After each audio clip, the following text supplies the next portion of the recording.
All right, everybody, this is TJ, and you are on the urlaw.org's premium member web call for March 26, 2019. Thanks, everybody, for being here. As we start off every call, I'd like to just give a brief prayer for those who wish to join in. In the name of the Father, Son, and the Holy Spirit.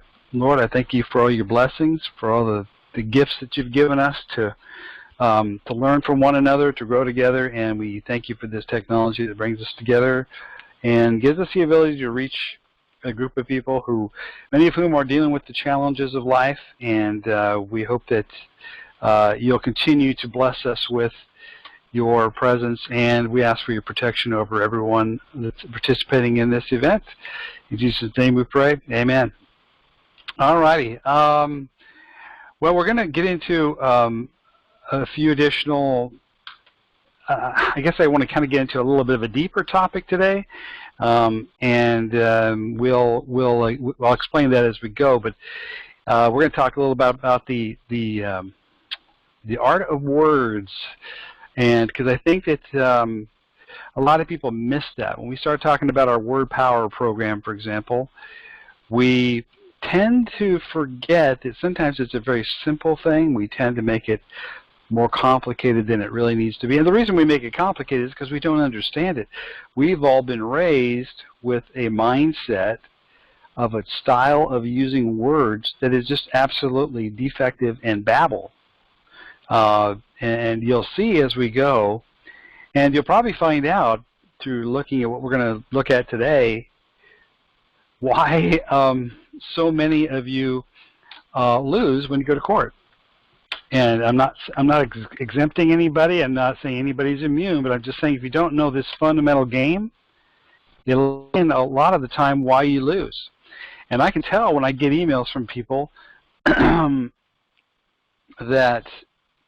they're so concerned about, they read the law, they know what it says, and they know what their rights are, that they totally miss their way out of the situation because they presume they can read the law. They assume they can read something, and essentially you're reading with a defective language. So we're going to get into that today. Of course, all you know today, we don't, as always, we don't give legal advice or accounting or tax advice. We may talk on those subjects, but we're just expressing personal opinions. Any of your actions you take is completely on you. I get the question all the time, every day, will this work for me? And my answer is always the same. How would I know? I don't know what you're going to do with it. And that's just the only honest answer I can give. I can show you what we're doing. We can take a concept. People that run with things and figure a few things out on their own are the ones that have the most success. I'm not here to be an emergency service for people. I get the request every single day, multiple times a day, will you call me and help me with my situation? And it's simply not something I can physically do. It's just not capable of learning all your facts and knowing your situation and knowing your background and all these things I'd have to know. Now, that's what you pay attorneys hundreds of dollars an hour to sit there and listen to that stuff. Our focus is way simpler than that.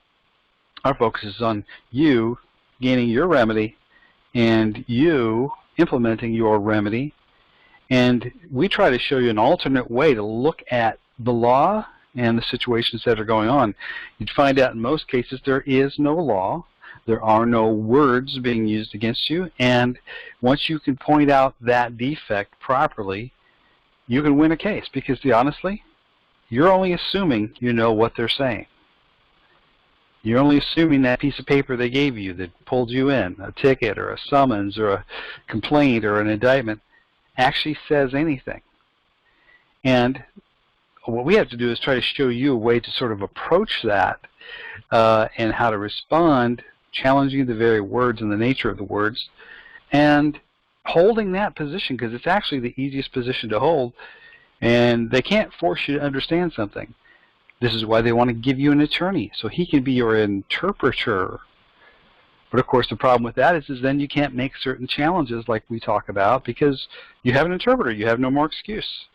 So trust me when I tell you, you cannot go into their venue and understand anything that's going on.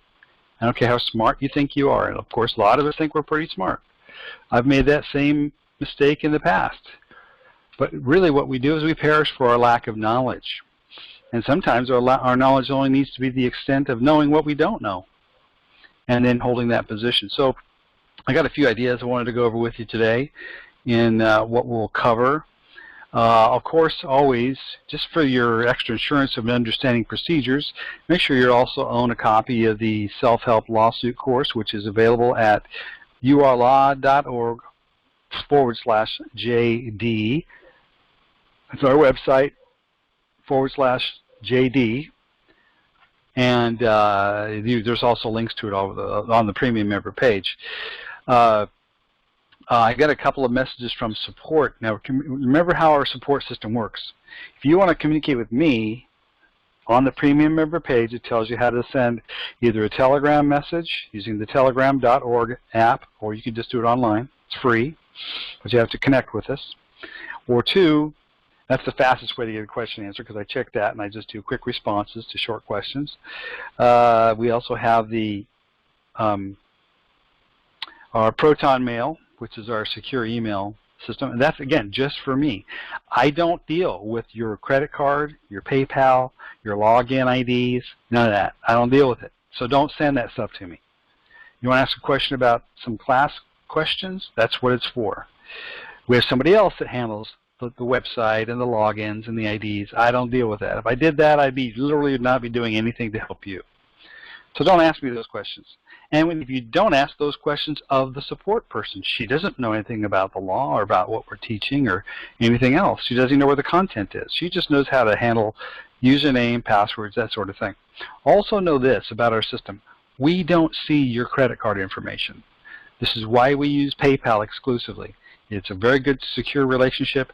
They handle your credit card. It goes into their system when you sign up. They accept your credit card. They process. If you need to change your card, it's not working, you have to first go to your own PayPal account and make sure you have a set-up card. That's up on you. It's real easy to do. You just have to take the time to do it. A lot of people aren't willing to take the time to take care of simple things like that. Of course, that's probably what explains why a lot of people are in legal issues, because they don't take time to take care of their business. So, you know, if you have an issue with your credit card not processing, maybe your account stops all of a sudden, well, go check your PayPal first to be sure your card is working. Because if it stops working, they send a software signal to our software, and we don't talk and communicate and manipulate this. It just tells us whether your account went through or not. That's all they tell us. And our software links with them. And you can do, you know, so all the monthly payments go through PayPal. They handle credit cards, all those sorts of things. And the PayPal account is just to help you manage that card and what you're holding there. It's a very secure way to do things. But we don't have your credit card information. We can't change it. And also another issue that I'm getting a lot of messages from support about is people having multiple accounts or using pseudonym names or something like that. Look, you know, put your real name in our account. We're not the government. We just want to be able to look you up and find your account information if we need to. You know, some people take this to such an extreme with the way they type their name and all this kind of stuff, or some fictitious name they like to use. Just as long as we can look you up. And when you contact support, you got to tell them what your username is, your email that you use, your PayPal ID that you use, because if you don't tell us those things, she spends way too much time trying to guess. And you'll go to the bottom of the pile in terms of getting support, because it's going to be the hardest one to solve, because you just didn't provide basic information. So you've got to understand who you're sending the information to and tell them only what they need to know. She doesn't need a 15-page explanation as to why. She just needs to know, here's my username, here's my password, I can't log in, here's what I use for my login information, and it's not working. Now, if she has that, she can test it and find out what's going on. But if you just say, I can't log in, we don't even know who you are. We don't know what, you know, you probably won't even get support if you don't give us some basic information. Just those facts is all she needs. And then she can look and see, well, maybe the card stopped processing or whatever. People that use debit cards, for example, prepaid cards, they're the most troublesome, because they run out of money, or if they're too low, PayPal will stop processing it. They put it on hold. We can't help that. That's a security measure for us and for them and for you. So you just got to make sure on your end you're taking care of those things. All right, so enough of that. So I want to get into a few things. Now, I won't be taking questions till we get a little further along in the call. So, okay, I see people commenting. They dialed in, can't hear, but yet some people do hear. So that means it's on your end if you're not able to hear, okay? Anybody else? Somebody says, okay, I can hear now in the chat room. If you're hearing okay before we proceed, I've done that before. I've started off and maybe something's muted and I didn't know about it. Just type in the chat window, you're hearing okay. If one person can hear, then everybody can hear. Okay, there you go. All right, good. Yeah, you got to follow the directions that we tell you to log in early in our instructions that we email you. You guys got to follow directions around here. All right. All right. Let me get over to some things I want to share with you. This is kind of going to be a little fun little exercise. I wish I could do it on open mic, but we get so many people in these calls now. It's just there's always one or two people that don't mute themselves, so I have to do it this way, unfortunately. I might have to jump back and forth with the audio a little bit to do this exercise. Of course, you all know where our word power syntax page is and our other pages by now. People ask me all the time, where's this, where's that? Well, usually because they haven't even started looking, but there it is. But we're not going to get into too much on the syntax just yet. We really want to focus on, let's see, I think I'll start with this. Hang on a second, I had a screen close. There we go. All right, this is a document I was working on. I have a friend, his name is Kerry Zolman. He's getting well known out there on the internet for his fun talks that he does on tax and that so forth. But he really does talk about a lot of things. And he has a very unique approach. And I call this the four-man syntax method. So we have a method where we do the full syntax of the words in the document and then break it down in little parts and break down each word and ask questions about each word and show that they're committing basically language fraud, if you will, and fictitious conveyance of language. That's a word you want to get to know, because that's what they're doing this to you in every single court. I was watching a video that we posted the other day, and the guy talked about how he went to talk to the judge, and the judge says, "Listen, if you hear me speaking, it means I'm lying." Okay, this old saying, if a lawyer's lips are moving, he's lying. Well, this is what a judge was also quoted as saying. Everything they're saying is backwards and upside down. I watched a video the other day of a lady on YouTube. Let's see if I can pull that up. I don't think I've got it handy. No, I don't. But anyway, she claims to be the writer of The Matrix. And when I heard her talk, I actually knew she was the writer, because I've seen who the writers claim to be, and it doesn't make sense that they know how they would have been able to write that movie. But she did. But she also talked about how the world is a world of opposites. It's a world where, especially man's world, which if you know the Bible at all, essentially is like hell on earth in a sense, and that man's world, man's laws are a problem because they're all lies. They'll all have inverse meanings. And for example, if who can tell me what the opposite of the word evil is? Just to show you that we all understand what good and evil and all this stuff is, but what is the actual opposite word of evil? Well, then spell it backwards. L-I-V-E, live. So when we talk about being a fiction or a living man, it's one or the other, correct? One is being dead, which is a man's law, the evil law, and then there's the live law of the living man. Okay? See, that's why those dichotomies exist. And this goes all the way back, way before the Bible even, the knowledge of this concept of man's laws versus God's laws. And I don't care whether you believe in God or not, this stuff exists. It's there. It's all around you. So you can deny it all you want, but there it is. And we're going to show you some examples of just how far they take this. Okay? So what Kerry does, for example, and I'll give you several examples of this, he takes a position of going into court, and he says, before we proceed, he doesn't play too many name games and the whole stand behind the bar. He just goes there and says, hey, he submits a document ahead of time, and you can make your own. He submits a glossary page. He says, these are the words I need definitions of before I can proceed, because I don't understand what you're saying. Okay? Now, trust me, folks, they cannot force you to do stuff if you don't understand. That's why they have laws even to require interpreters and lawyers. But if you're going in propria persona, representing yourself, just being yourself, as bringing in this in, then you have a right to demand definitions. And he'll put this definitions list in, and he asks what is money, and he's actually using Black's Law dictionary words. Talks about no state. Okay, what does that mean? Okay, well, anything that under United States Constitution, Article 1, Section 10, they no state shall make anything but gold and silver, tender, coin of payments, money, and debt. Now, so he's saying, so you're telling me I have to pay a debt here, pay some money, some tax, or a bill, or a suit. But we have a contradiction that, money does not embrace notes. So you're telling me to pay money, but you're only giving me promissory notes to pay with. How does that work?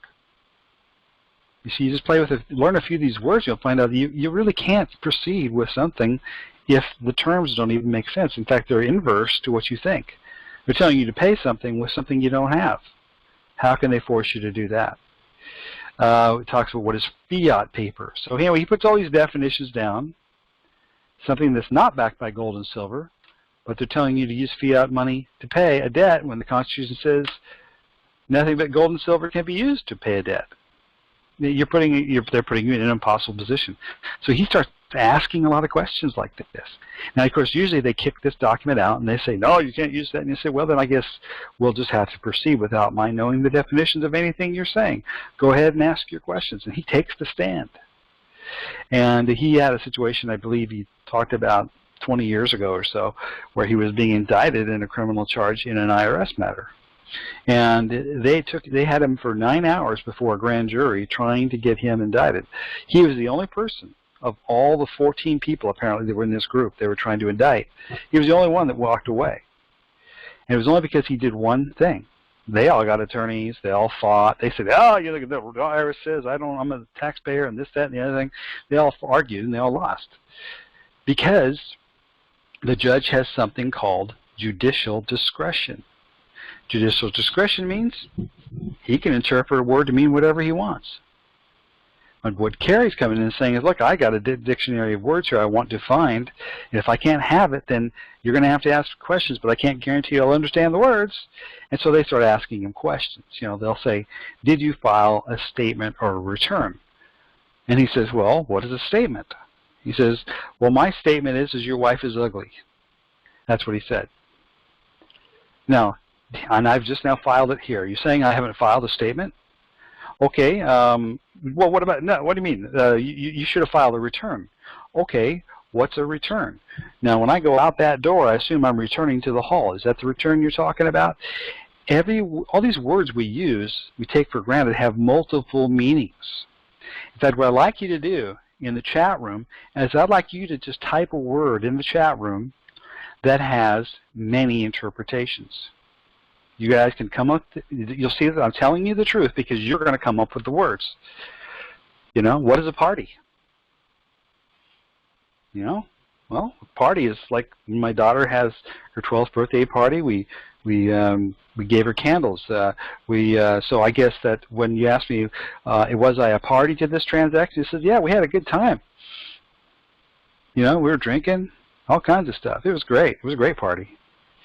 And that's how he answers every question. He takes a key word and focuses in on it, and then he knows when they ask that word, he's going to have an answer that has something to do with some other definition. And he literally does this, and they get to the point where they just simply cannot move a line of questioning forward. And it's not illegitimate, it's not foolish, it's not crazy. It's the most legitimate thing you could do is to, if they won't tell you what the definitions are, and by the way, this is the basis of all the syntaxing. If they won't tell you what their definitions are, how can you presume to know anything what they're talking about? And you say, oh, I'm in trouble. I got this piece of paper that says this, that, and the other thing. I said, I guarantee you it doesn't say that. Never. Because it's got words on there. Let me give you another example. Let's say that, if you have a car wreck, right? They fill out an accident report. And then they give you a citation for speeding or for drunk driving or reckless driving, right? Let me ask you a question. If you look up the definition of an accident, it means typically no fault, no willful intent. Yet over here they're saying you willfully intended to DUI, to drive recklessly. How can I both have no willful intent and intent at the same time? You're giving me an impossibility. So you tell me, how can there be both? And this guy tells the story and how it got him off of the case. It was the early thing he learned before he got really into syntaxing.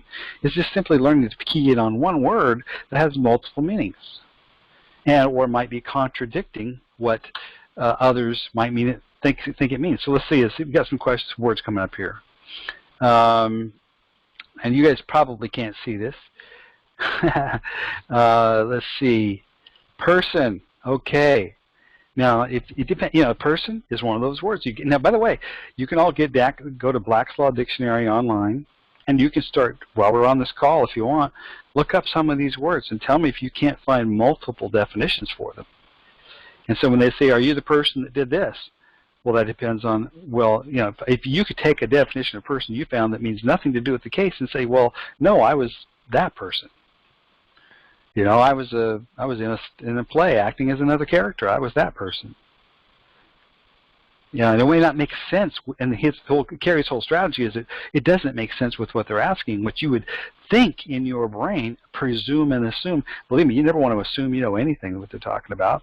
That's your safest bet. If you try to outsmart them, you're going to lose, because you now assume they can assume you assume to know. You assume they have jurisdiction just by answering. Well, rather than answering, here's a lead. Led. Did you lead this band of people to commit this crime? Well, you talk about lead or led. I mean, I inhaled lead when I was a little kid. I can't really remember it very well. And that's how you answer. You find key words, and you plan that before you go in, and you could literally test it by using these words. Occupier. Well, there's a word that has many problems. First of all, it's OC. It's a vowel by two consonants, and if we look at that from a syntax standpoint, it's called a void versal aberration, and it has a negative meaning. Occupier is not to occupy, but they'll call you an occupier of something. Okay? Ticket. Yeah, every time I go to the movies, I go buy tickets. I go buy them cheap at Costco. Then I go get my other ticket that gets me in. That's the admission ticket. And so did you give me that ticket? No, actually, nobody ever gave me a free ticket. I go to the movies on these tickets I get at Costco. I mean, you literally take the different definition and you follow that definition to answer the question. Don't ever assume you can outsmart them by just listening, understanding that anything they're saying means anything. There's different definitions of state. There's capital S state and lowercase state. And when you start looking that up, you'll find there's all kinds of different things. Uppercase state might have something to do with the District of Columbia and its territories, but not the 50 union states that we all live on. And there's also the state of affairs. There's the state of health. So were you in Oregon State when this happened? No, I was in a state of health. Actually, I was in a state of bad health. I was in a state of mental health. You see, your answers can make sense to you and be different than what they're saying, because what they're saying is just the opposite of what you think it means. Defendant, there's a good one. Defendant, DE, by the way, is a negative meaning word. It's like to de-emphasize, de-control, decelerate. That means stop. It means a no meaning word. Actually, the way you define it is it's a no. So no defendant, no protection. Taxpayer, okay. Now that could mean many things. It means somebody who pays a tax. It also could mean a past tense. I paid in the past. If you're a taxpayer, why don't you pay what's owed? Well, because that was in the past. Taxpayer is a past tense word. So in the past, on the way here, I bought gas, so I guess I was a taxpayer then, but I may not be now because I've already paid it. These are logical answers to these silly word questions that we get. Our minds are full. I mean, our public education system really programmed us to understand and work with these defective words, and we take whoever comes to us as a quote authority as somebody we can actually understand. Yet we have these words that have multiple meanings, and why don't we answer with the meaning we understand it to mean? If they won't go by your definitions, you see the problem? Income. Okay, income is inappropriate in But IN is one of those words that can have a no meaning. It does. It's also a vowel by two consonants. That's always a sign. A vowel and two consonants is always a sign of a negative meaning word, possibly. And if it's used in a negative sense in one word, then it's always the same meaning. It doesn't change from word to word. So just because we hyphenated and put words together that should be separated, it doesn't change the negative meaning of that. So income is no come, no nothing. It's a nothing. Did you pay your income tax? How can I pay nothing? What are you talking about? Order. Yeah, I order. We give you an order. Oh, really? Okay. Well, I can call Uber Eats now. We'll go ahead and have pizzas delivery if you like. I know that sounds crazy. You think, well, the judge is just going to get mad. But you see, you're answering the question with a logical answer, because the word has multiple meanings and they won't define it. And if they won't define it, how can you get a joinder with them? How can you get a contract with them? A contract requires meeting of the minds. And as long as you learn to look at words this way, you'll get a lot more out of protecting yourself from these sorts of events. Now, when we get into syntaxing and breaking down words in documents, we do it in much more depth. But this is, like I said, Kerry does the poor man's method. And so what he does is, I'll just go on down the sheet here. Thanks for all your comments. We had note, bill, register. I mean, it goes on. And there's millions of words, it seems like, that have multiple meanings, and all you got to do is take the definition you like, and that's how you're going to answer when that word comes up. You just plan this ahead of time. Straw man, straw has a meaning. Man or party. Species. Okay, what's a species? Well, species might be a type of animal. It also might be a type of money. Or is there no money if it's a promissory note? What species of money are you requiring me to pay in? According to the Constitution, which they cannot make you use because they took it away in 1933. So nothing makes sense. It'll make you crazy thinking about it after a while. He's alone. Let's find contract. There's a good one. Corporation. Person. There's one that has many meanings. Artificial persons. Pro se versus appropriate persona. They have different meanings. Let's go down to some of these words that he uses, though. Debts, goods, merchandise, service, services, various means of service. So when you ask him a question about, did you provide this service and embezzle people for money, you could use the feudal law service definition. Since they didn't tell you what it's going to be, you can answer with anything, and you are always right. And it feels a little weird. You'll think, man, they're going to think I'm crazy. You know what's crazy? Is to assume you know what something means that you don't. So answer with a good answer. So he likes the words like frivolous. That's one of those. Sounds kind of ticklish to me. Income, there's two words. Tax, return. That's going back out where you came in. Internal. Sorry, that's N.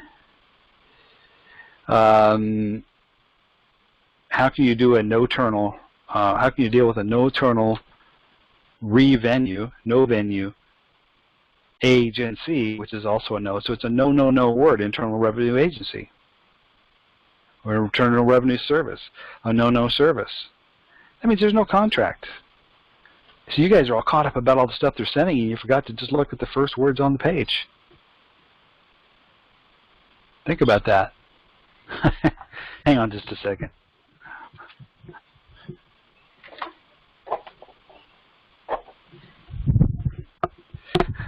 All right,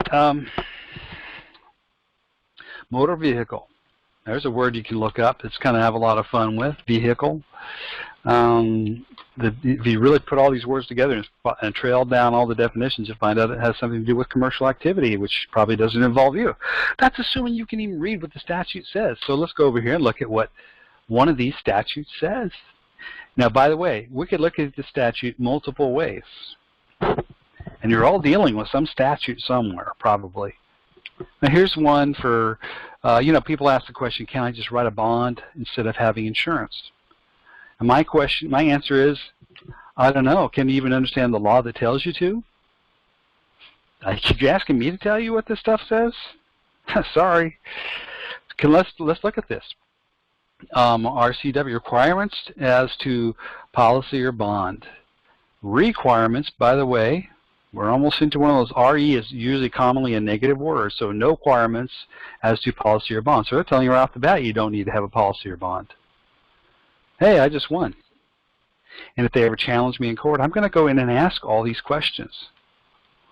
Not being silly, I'm just showing them the possible definitions. And if they try to hold you to that, this is how you win, folks. These are the facts you go in there with. It's not going in there and saying, oh, because I'm a sovereign man on the land and I glow in the dark, that you should, and I have a UCC1, you should not touch me. No, attack their stuff. It works. This is what works. So requirements as to policy or bond. Now, by the way, this is also an incomplete sentence. So an incomplete sentence in law is void. It's not there. It's not there. Requirements is no requirements as to policy or bond. So it actually gets into this. This is almost several verbs and adverbs without an actual noun. It's not to the policy or bond. Anyway, one, no policy. Let me just read this. Let me read through this kind of fast, and tell me if this makes any sense. By the way, the rules of good grammar are, and legal grammar are, one verb, one noun, basically, per sentence. Let me see what we have here.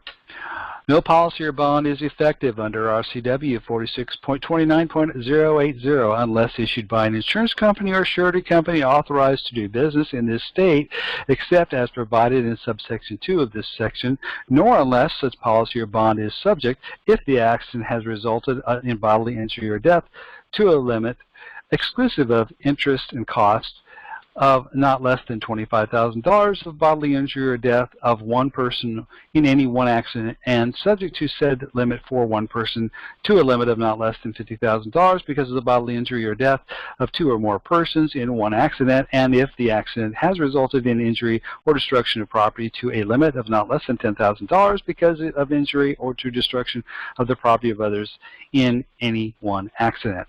That's one sentence, folks.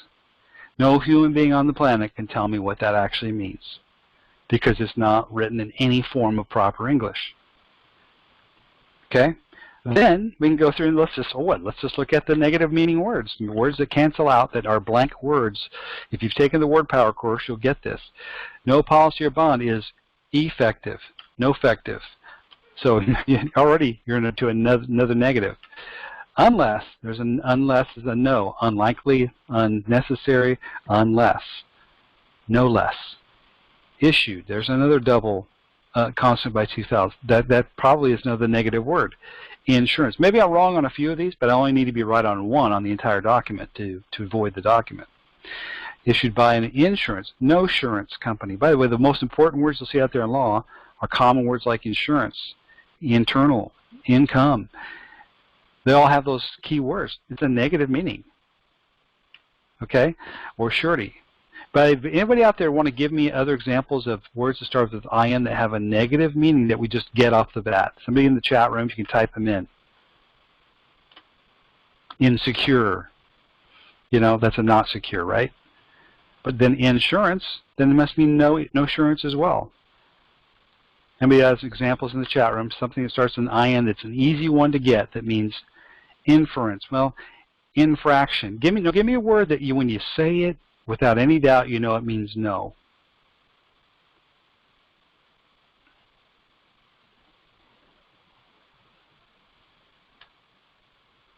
Unlimited, no, that's on IN. Indefinite, there we go, not definite. There's one that's clearly a no, right? So how can some words have a clear meaning of IN and some less? Because they wrote words to be confusing. Inevitable, incomparable, insecure, incompetent, exactly. So then how can insurance mean anything different? How can income, how can internal mean anything different?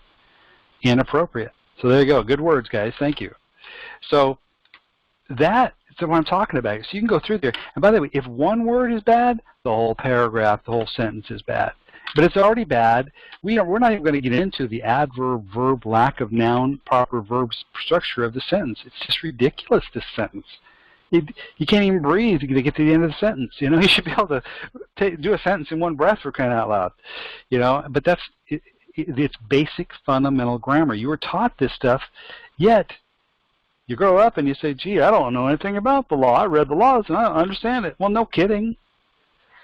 Because it doesn't follow proper grammar. And if it's not grammatically correct, then it's not correct. You can just win a case just by questioning this alone. And then you start questioning the individual negative words. What's the meaning of that? What's the meaning of this?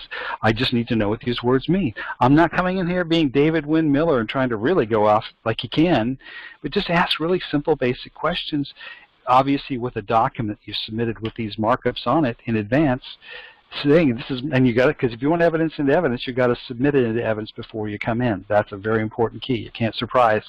The reason attorneys beat you because they understand they always put evidence into evidence ahead of time. You'd put something in, a motion, say, void for fictitious conveyance of language, and put your copy of the statute in and say, hey, here's my markings, here's what I don't understand about this. I need clarification on this before we can proceed. And you get the cop on the witness stand and you say, so, I was driving without insurance, but, it says the law does allow me to have a policy or bond as well, right? Yeah, okay, well, let's look at that law. Let me see if you can explain to me what it actually says. You're out there enforcing it, so I assume you know, right? Now, obviously, you probably get an objection if you ask that question. They'll say he's not a legal expert. If he's a legal expert enough to give me a ticket and cost me money and take my time. So I'm entitled to know what the law says, aren't I? So you don't have to play any real special games just to do that. Now, we can get into the postal technology and how you bring it in under a syntax claim and do the syntax word power exercise on the documents, on the ticket, the indictment, or this. Bring the law in as well and syntax it. But with the syntaxing of it, along with those questions, and then there's no place for them to go. You've caught them at the game. This game is meant to be rigged, folks. They're a private corporation out there making profits. They write these things called codes, laws, sometimes they'll refer to it as. But the reality is when you start asking them what the law actually says, they can't tell you. And then they're depriving you of your rights when they can't even tell you what the law is. Aren't you entitled to know the nature and the cause? Well, this is the issue that you bring out. You don't just say, I want to know the nature and the cause. Therefore I challenge jurisdiction. That's never going to work. You have to say, here's what I'm asking you. And if you can't explain it, then I'm being deprived of the nature and cause, and you lose jurisdiction, because the only reason I'm here is because of a piece of paper with words on it that have negative meanings. They don't have any real meanings. Not that, as I understand them, I understand these definitions to mean this, that, or the other thing, but I understand how to basically do a syntax of a document, and these words don't mean anything, so I need clear definitions of the words. I also want to know why my name's in all capital letters or nom de guerre of the name and that kind of stuff. So you're coming in and actually filing a suit when you come in with syntax. It is literally a suit. When you do the stamp technology and bring it in the way we teach you, you're bringing a counter suit. As we said, you always want to be on offense. Look at accident. So if you get pulled over for not having insurance, go search this up on you can find this in every state. You can requirements to carry insurance or a policy or bond, and just print the darn thing out, syntax it, present it, and start asking questions about it. Doesn't this no less mean no less? Doesn't issued mean no issued? Does insurance mean no? They're going to, of course, say, well, that's crazy, you're a psycho, blah, blah, blah, blah. Let them say what they want. These are legitimate questions, though. Because to be honest with you, if you think you can read this, man, you need to take over the class, because I don't know what it says. And neither do you, actually. If you think you're smart, that's what's going to get you in trouble. Play the good old boy, Andy Griffiths, and just look at this and say, how can any human being understand what any of this means? Honestly. And you're supposed to be held accountable to this? Was this on the driver's test? I don't think so. So that's just an example. You can take any law and start doing this to it. And we haven't got into how to break it down in adverb-verb and show that they actually have no complete sentences. Even if they did have sentences in here, they would still be incomplete. Okay? Because this whole sentence, the first part doesn't have a proper noun because it's been modified. When you modify a sentence, you can change the position of the noun. But that's a whole other discussion for another day. We put some recent videos up on this, by the way, on the Word Power page. Some by David-Winn and Russell Gould. They're pretty good ones to just show how people have tried different ways to approach this ambiguity of the language. So be sure you check that out. It's all on the Word Power page, some stuff we put up there. Yeah, if somebody wrote, incredible. Yeah, that's right. But that means not credible, doesn't it? Think about that. We say incredible all the time, thinking wow. And actually it means no wow. Not credible at all. So I put these videos up here to give you another good breakdown of how sentences can be broken down. These are a couple of just good lessons that have been out there a while. To give you the idea, in addition to what we, of course, provided for you. This video is also going to be put up as well as a segment that you can use for just the general understanding how to play the word game. That's why we call it word power, not just syntax parse, but it's also word power. It's the mastery of not knowing the words or asking for definitions. And if they don't provide the definitions, how can you possibly know the actual nature and cause of the issues? You can't. They're literally finding you under an impossibility. Okay? Hope that was good. Let's see. Now there's another thing I wanted to share with you. Oh yeah, I did update a couple of documents. I'm not going to get into them in great detail today, so we can answer some questions. But I did in your shared folders. Let me get down to that.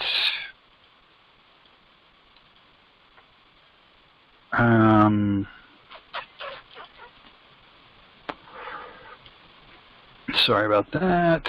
Premium member. It's in the syntax download files, not the general premium member downloads, but the response to a claim was updated a little bit, plus the definitions page was updated a little bit, and the syntax follow-up conditional acceptance closure letters.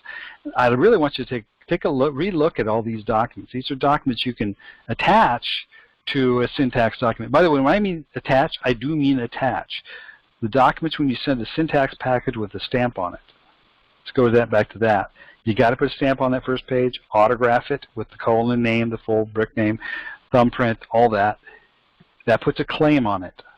That makes you the postmaster of the document. Believe it or not, you are all postmasters. And when you get this, you're going to find out how powerful you really are.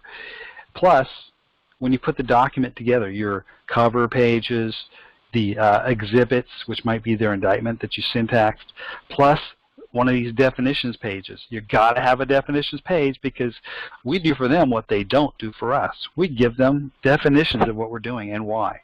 And this document explains everything we're doing.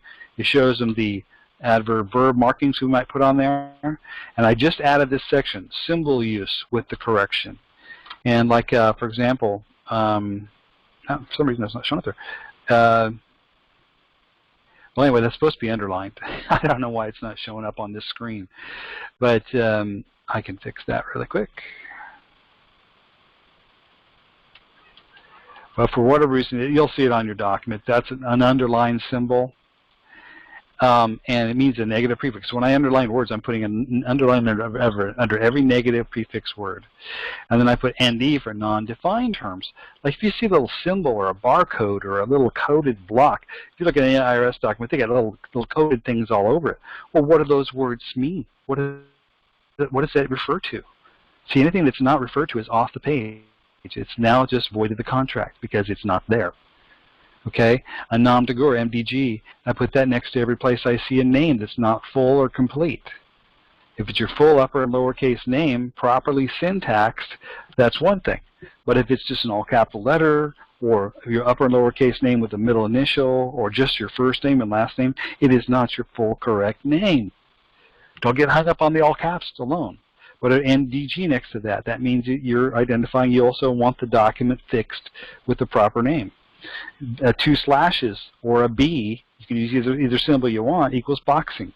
Anytime you see a box, something in brackets, something in quotation marks, sometimes quotation marks and brackets, they're so obvious, or inside of a square box, or any squaring form on the document, or an open space. Actually, we should probably add in there the void continuum. The words void continuum, what that means is there's a space that's, any double-spaced area is a void area. Again, any of these, if you find just one of these on a document and you can stand on it, the document is void. And aren't you there? about what's on that document? Isn't that the contract they're presenting to you? So make it about that, okay?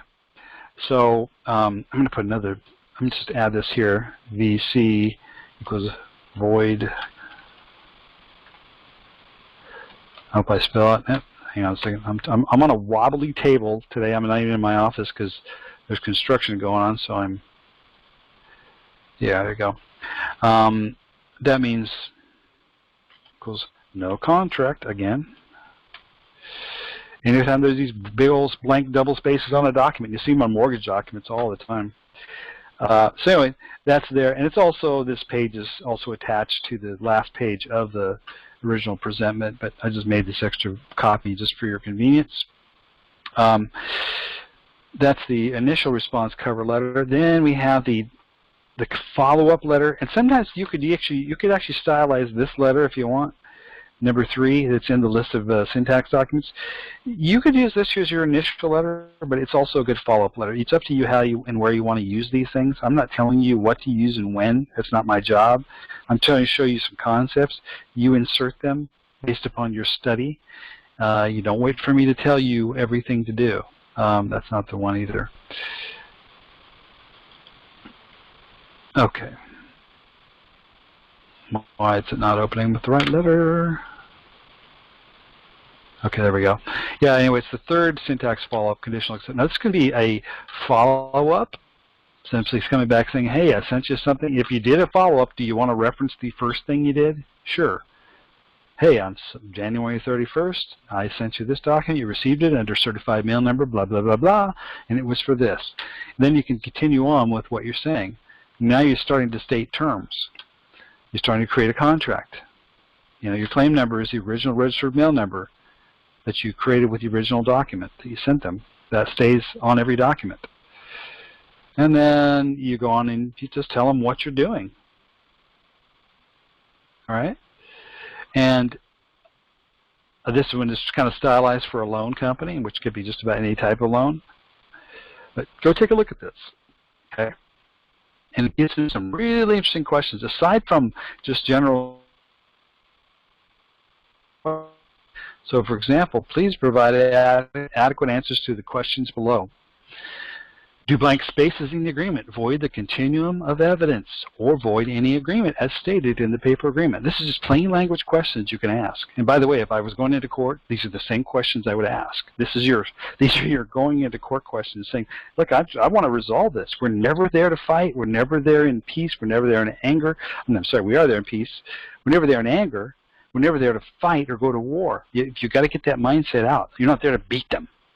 You're there to get peace. Okay? If you have that attitude, you win. Kind of like, got to be Jesus-like, you know? But you ask questions. Well, do blank spaces in the agreement void the continuum of evidence or void any agreement stated in the paper agreement? 2, what are the company rules for double spacing? And when you find double spaces, and you show them, of course, the document, how you marked it up. Does your company use a styles manual? And that would probably get into the issue of brackets and all capital letters. What are my rights on the signed agreements here and after contract? What rights do you have? Does your company have four-corner rule, meaning anything in brackets, parentheses, or italics is a subject matter? It removes the subject matter from the page. So if they tell you you violated, you know, you did this, that, and the other thing, but they put the code in a bracket, guess what? They just told you you didn't break the code. Yet you want to fight the code. You've got to stop doing that. It doesn't work. This works. This makes the most sense. But you got to follow through and know who you are. It doesn't happen automatically. You probably have to stand in court and ask these questions. Do the words in the contract have one meaning per word? Did we just cover that? Of course, there's a lot more to know there, isn't there? Or do the words have contronyms or any of the variables of interpretations which may be misleading? Okay? If the latter is true, who is the party who would be responsible for the interpretation of said contract? Don't you want to get interpretation and definitions? I mean, before you can proceed, you got to know what the thing says. And you all go in there thinking, I'm here because of the driving under the influence. And you're whining and complaining about that. Just stop it. Just make it about the document, and you win. Will this be left up to the court or third party for judicial interpretation? Very important word. This is why everybody loses. 2 words. Judicial interpretation, or also judicial discretion. Because these words they write are so ambiguous, the judge can make them mean anything he wants. And if you think you got it right and you got this, that, and the other thing, that doesn't matter if you're proceeding under these crazy papers and words that they've created, assuming you know what they say. You need to say, no, I need it to eliminate judicial interpretation and discretion. I need words that have one meaning, one word per and one vowel, one verb per sentence. You got to stand on that. See, I'm ready to do whatever you want, but this has got to be in place. I can't understand it otherwise. Or is it based on common opinion? Does this contract paper agreement comply with federal law? And, of course, it doesn't, because there's a whole lot of federal laws that say that fictitious conveyance of language is illegal. What are your accounting policies? In other words, where's the paper trail? Are they stated in the paper agreement? Who insures your company? By the way, whenever you create a note, it's already insured. Who insures your accounting protocols? Could I have a copy of the policies and terms for your accounting protocols? What you want to see is did they give you actual assets, or did they create a loan out of your signature and create new money out of thin air? Because if it was off their ledger, it'll show moving off their ledger. You see, this is why you're getting at this. And they can never do that on a loan. Student loan, mortgage, car loan, whatever. Who insures this contract? Does this contract have an international application? And of course they all do, because all contracts are international. Could I have a copy of all insurance policies for this contract? In other words, if it's insured, why are you coming after me for the money? It was paid for by my original documents that I gave you. It was paid for out of the premium. It was paid when you gave them the note. Does this contract have present applicability here and after? Now time standing. Now time, meaning no future tense words, past tense words in the same sentence. Okay, and so on and so forth. So this is a really powerful document. You could use this as an original inquiry with somebody and attach your evidence. And remember, when I say attach, it's got to be glued, the way we teach you in the course, or crimped, where it's permanently crimped together. They can't take it apart, and do not let them take it apart. And then there's sort of a follow-up, final conditional notice acceptance of terms, where you're kind of laying out a little bit more in detail what they need to do, what's going to happen, what it's going to cost. Your bill gets in here. Okay? So this is a series of follow-ups that you can use for a syntax type of scenario if that's the approach you want to take. You know, it's up to you how you apply this. Don't apply it till you understand it, though. And once you get it, when the light goes on, you'll never be able to look at legal matters the same way. I guarantee it. I know I can't. People send me documents to syntax. And they say, well, what do you think about my argument? This, that, and the other thing. They can't do this to me. They can't do that to me. And they never bring up the actual syntax. And I said, you know, I don't remember what I looked at. I looked at each word, each sentence is what I did. I analyzed that. That's what's called forensic analysis. I could care less about what the arguments or what the charges are. I really don't really care. What I care about is the word structure. And when you can look at a document like that, you're like Neo in the Matrix. At the end, when he just stopped fighting the agents, he just looked back and all he saw it was codes, zeros and ones, a bunch of streams of numbers, and he just saw it all objectively. He stopped fighting at that point. And that's what you've got to do. Come to peace, but be in control. And it's all in the language and the words. Okay? So anyway, these tools are already there for you. Go read them, check them out. I'm going to get to some questions here shortly. This one other thing I wanted to cover, and then I think we're about there. Those are your syntax docs.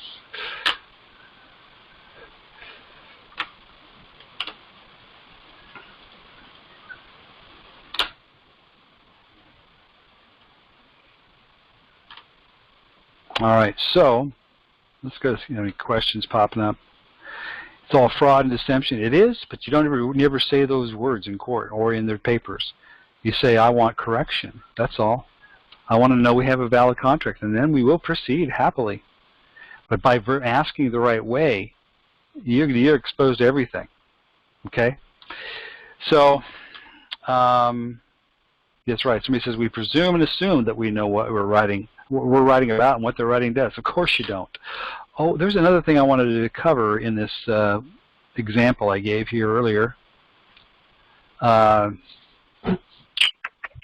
It's just another way to look at these codes that they write.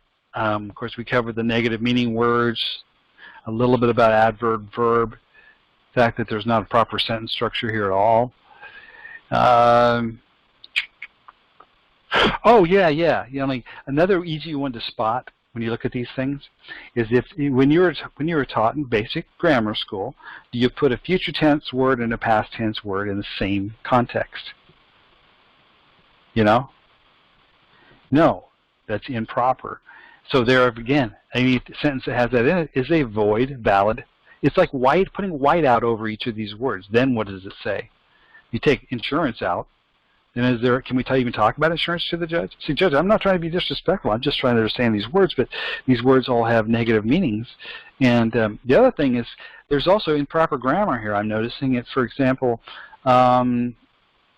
no policy is effective, that's present tense, unless issued, there we go, issued by an insurance company or surety company authorized in the past tense to do business in this state, except as provided in subsection 2 of this section, nor unless such policy bond is subject, that's present tense, if the accident has resulted, there's past tense.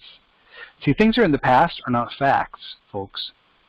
So you can't make that into a noun because a noun is a real-time fact that's present currently. Okay, it can be sworn to on a penalty of perjury.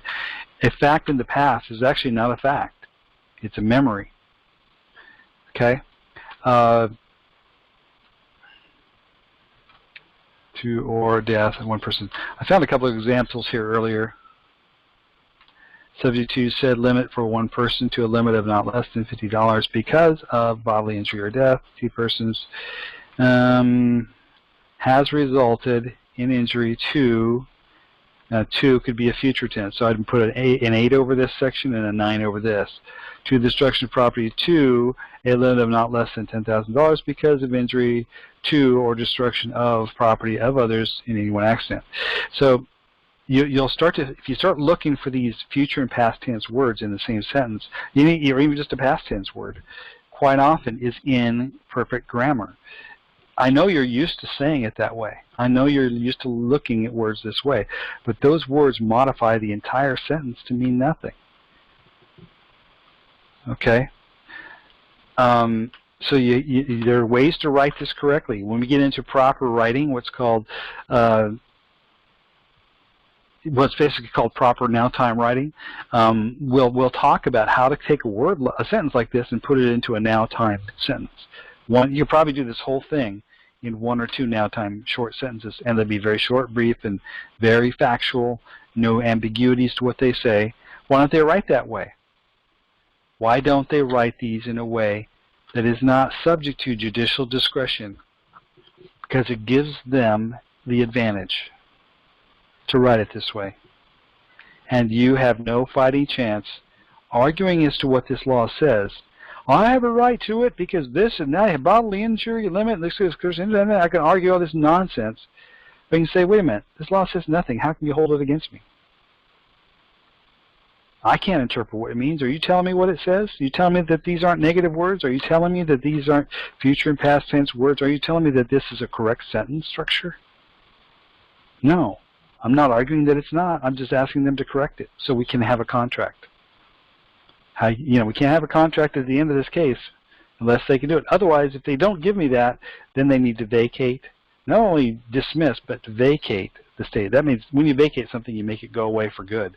By the way, this is why people ask all the time, show me a case where this was used and it worked. Have you ever heard the word vacate? They vacate such cases that are argued on the public.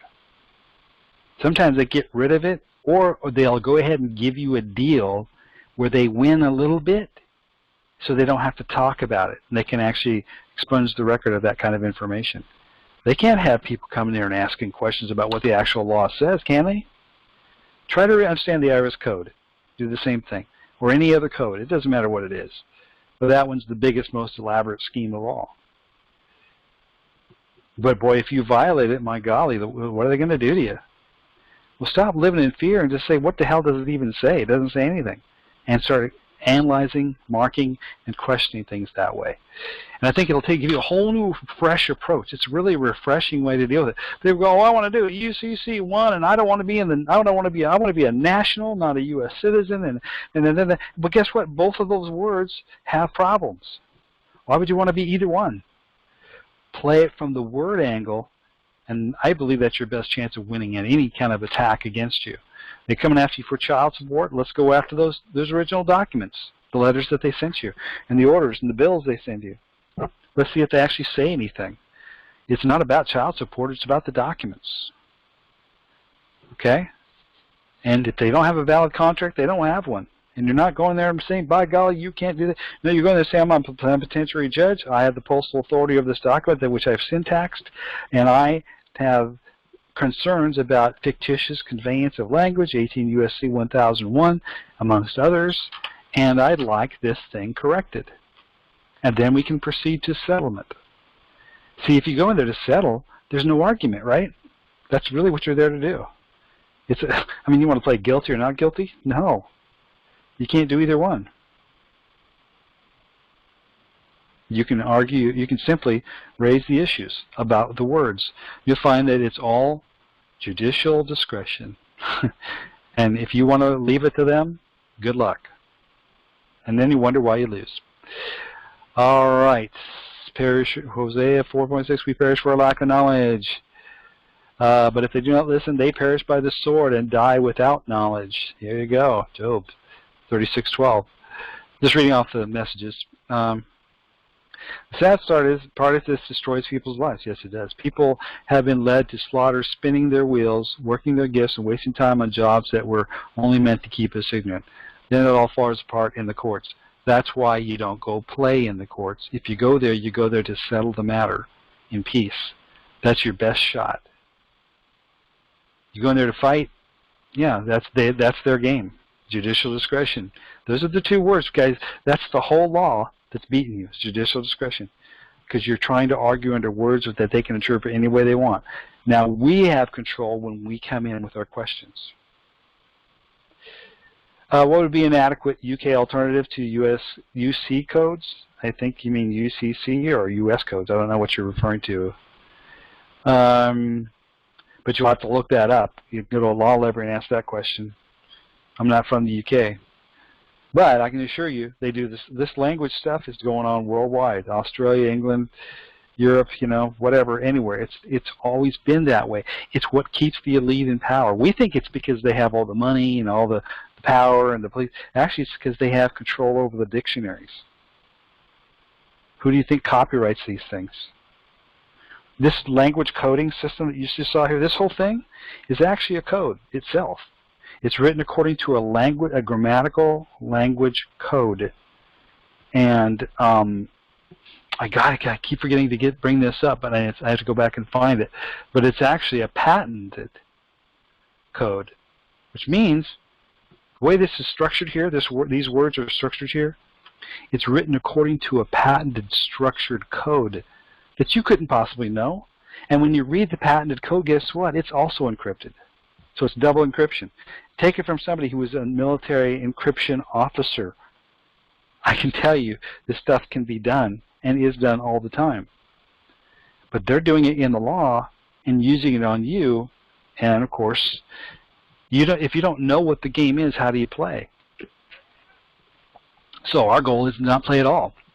We play the game of, how can anyone understand this? How can you hold me accountable to a law I cannot understand? Knowingly, willingly.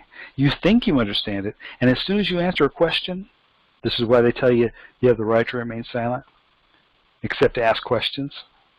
That's what I say, is except to ask questions. You're screwed if you answer a question. Anything you say and do will be used against you. You see? They tell you what they're going to do to you. Yet you go right ahead and say, oh, I'm going to argue for my rights and blah, blah, blah, blah, blah, blah, blah, blah, blah, you know.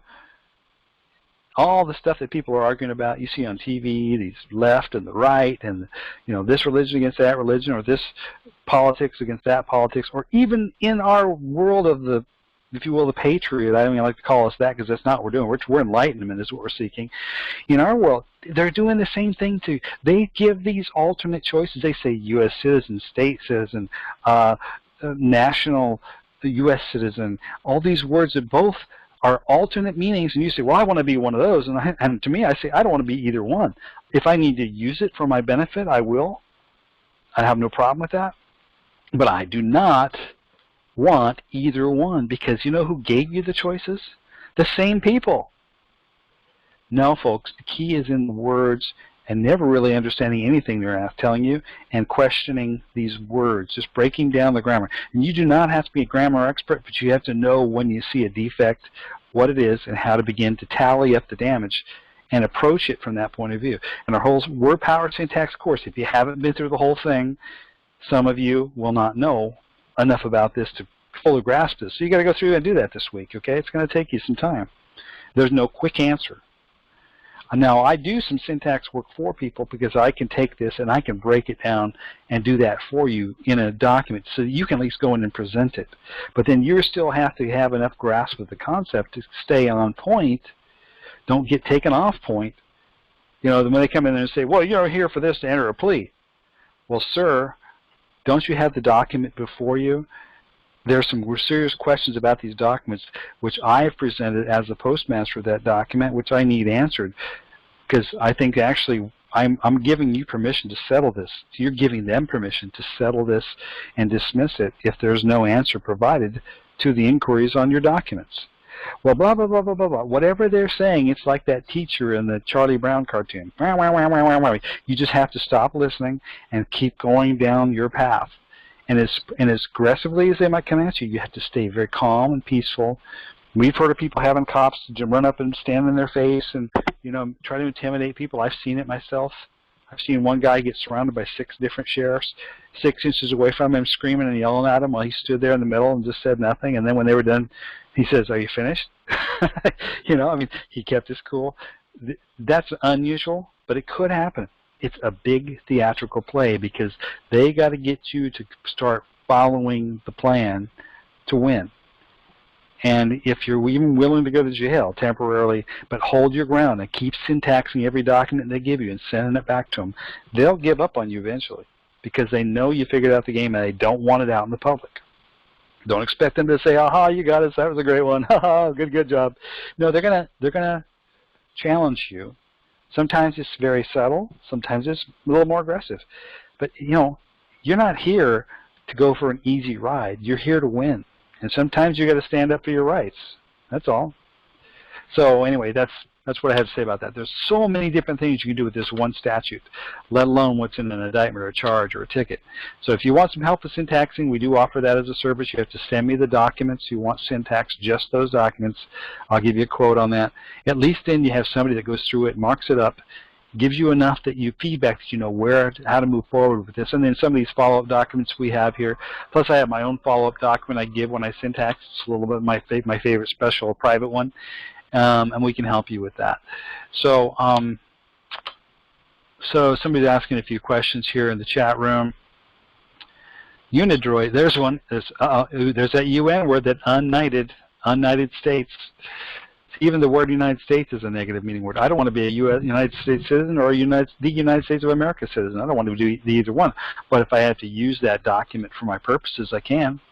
You're okay to contract with things you need to do, as long as you're in control. U.S. code, Miller quotes them. He quotes them, by the way, when people say, "How can I quote a U.S. code?" Because it applies to them. You're holding them accountable to their stuff. They're the members of that club. Use it on them. Gabriel Saxon, live life claim. I sent a registered mail to yourself. That's your claim number. That's your registered mail number is your claim number. That's right. Then that's the one you say, well, that's the live life claim number you put on your docs. But if you're starting a new set of documents, like about a tax collector or something, that original registered mail number you put on the first document is that particular claim number for that particular matter. And then you use that same claim number on the follow-up documents. So that's your claim number. Live life claim could go on many situations. So it can't be a claim number because there's only one, right?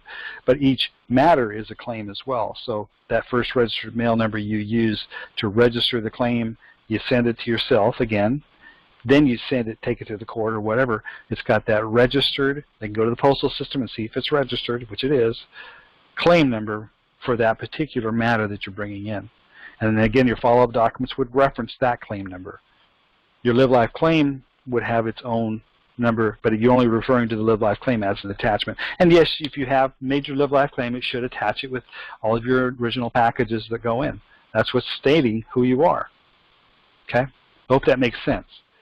You got to distinguish the live-life claim number and then the claim number that goes with a given matter that you start. That has its own claim number, which you mail to yourself, registered mail. That registers it. Then you take the documents and go file them or do whatever you're doing with it. Depends on what's going on. I'll be addressing a summons. Beneficial equitable title holder named defendant. Is that appropriate status? I don't know what you're saying there.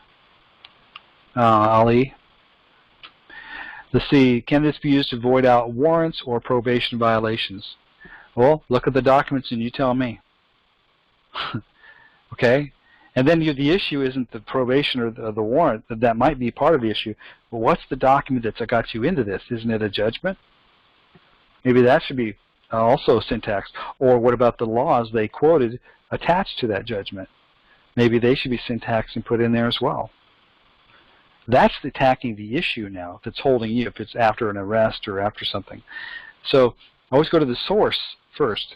But yes, then you could deal with the warrants or probation violations because they would be non-existent if the contract they're based upon is non-existent, right? Is the Grand Slam word syntax conditional acceptance or arbitration? Robert asks, or John Robert.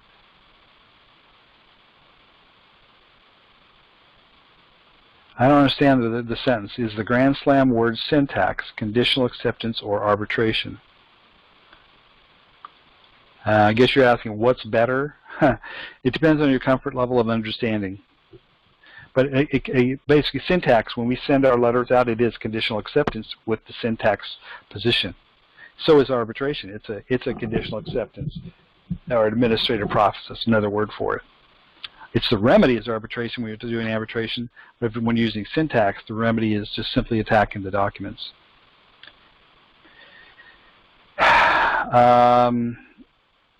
Ali says, meaning is not U.S. citizen, not U.S. national, not national, etc. Okay, excellent, thanks. Ali, not the legal fiction name. Again, you're making a statement. I say use the correct name and in the language we use. Marty, criminal. John Roberts, thank you. Okay, those are the questions here. Since we didn't do a lot of verbal questions, I'll go ahead and open this up for questions now. So no more chat questions. If you have a question, *6. But before you do that, I want people that maybe have had a recent success only to go put their *6 in or raise their hand.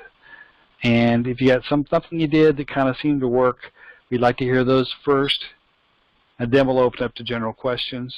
So again, if you got something that maybe you tried recently, you seem to get a result from, we've had some pretty interesting stories lately if you've listened to the last few calls or recordings. I'll go ahead and see if anybody's raised their hands. We've got 3 up here. If I call you and you're not one of those things, I'll drop you. Okay, so just know that. Because I need to get to the people that are asking, telling us a little bit of success story, or if you have your hand raised, lower it if that's not what you're here to ask right now yet. So we got Sam. If you're wanting to tell us a success story, go ahead. If it's just a question, I'll ask you to come back later after we hear these first, if we have any. Okay, Sam, go ahead. Hello?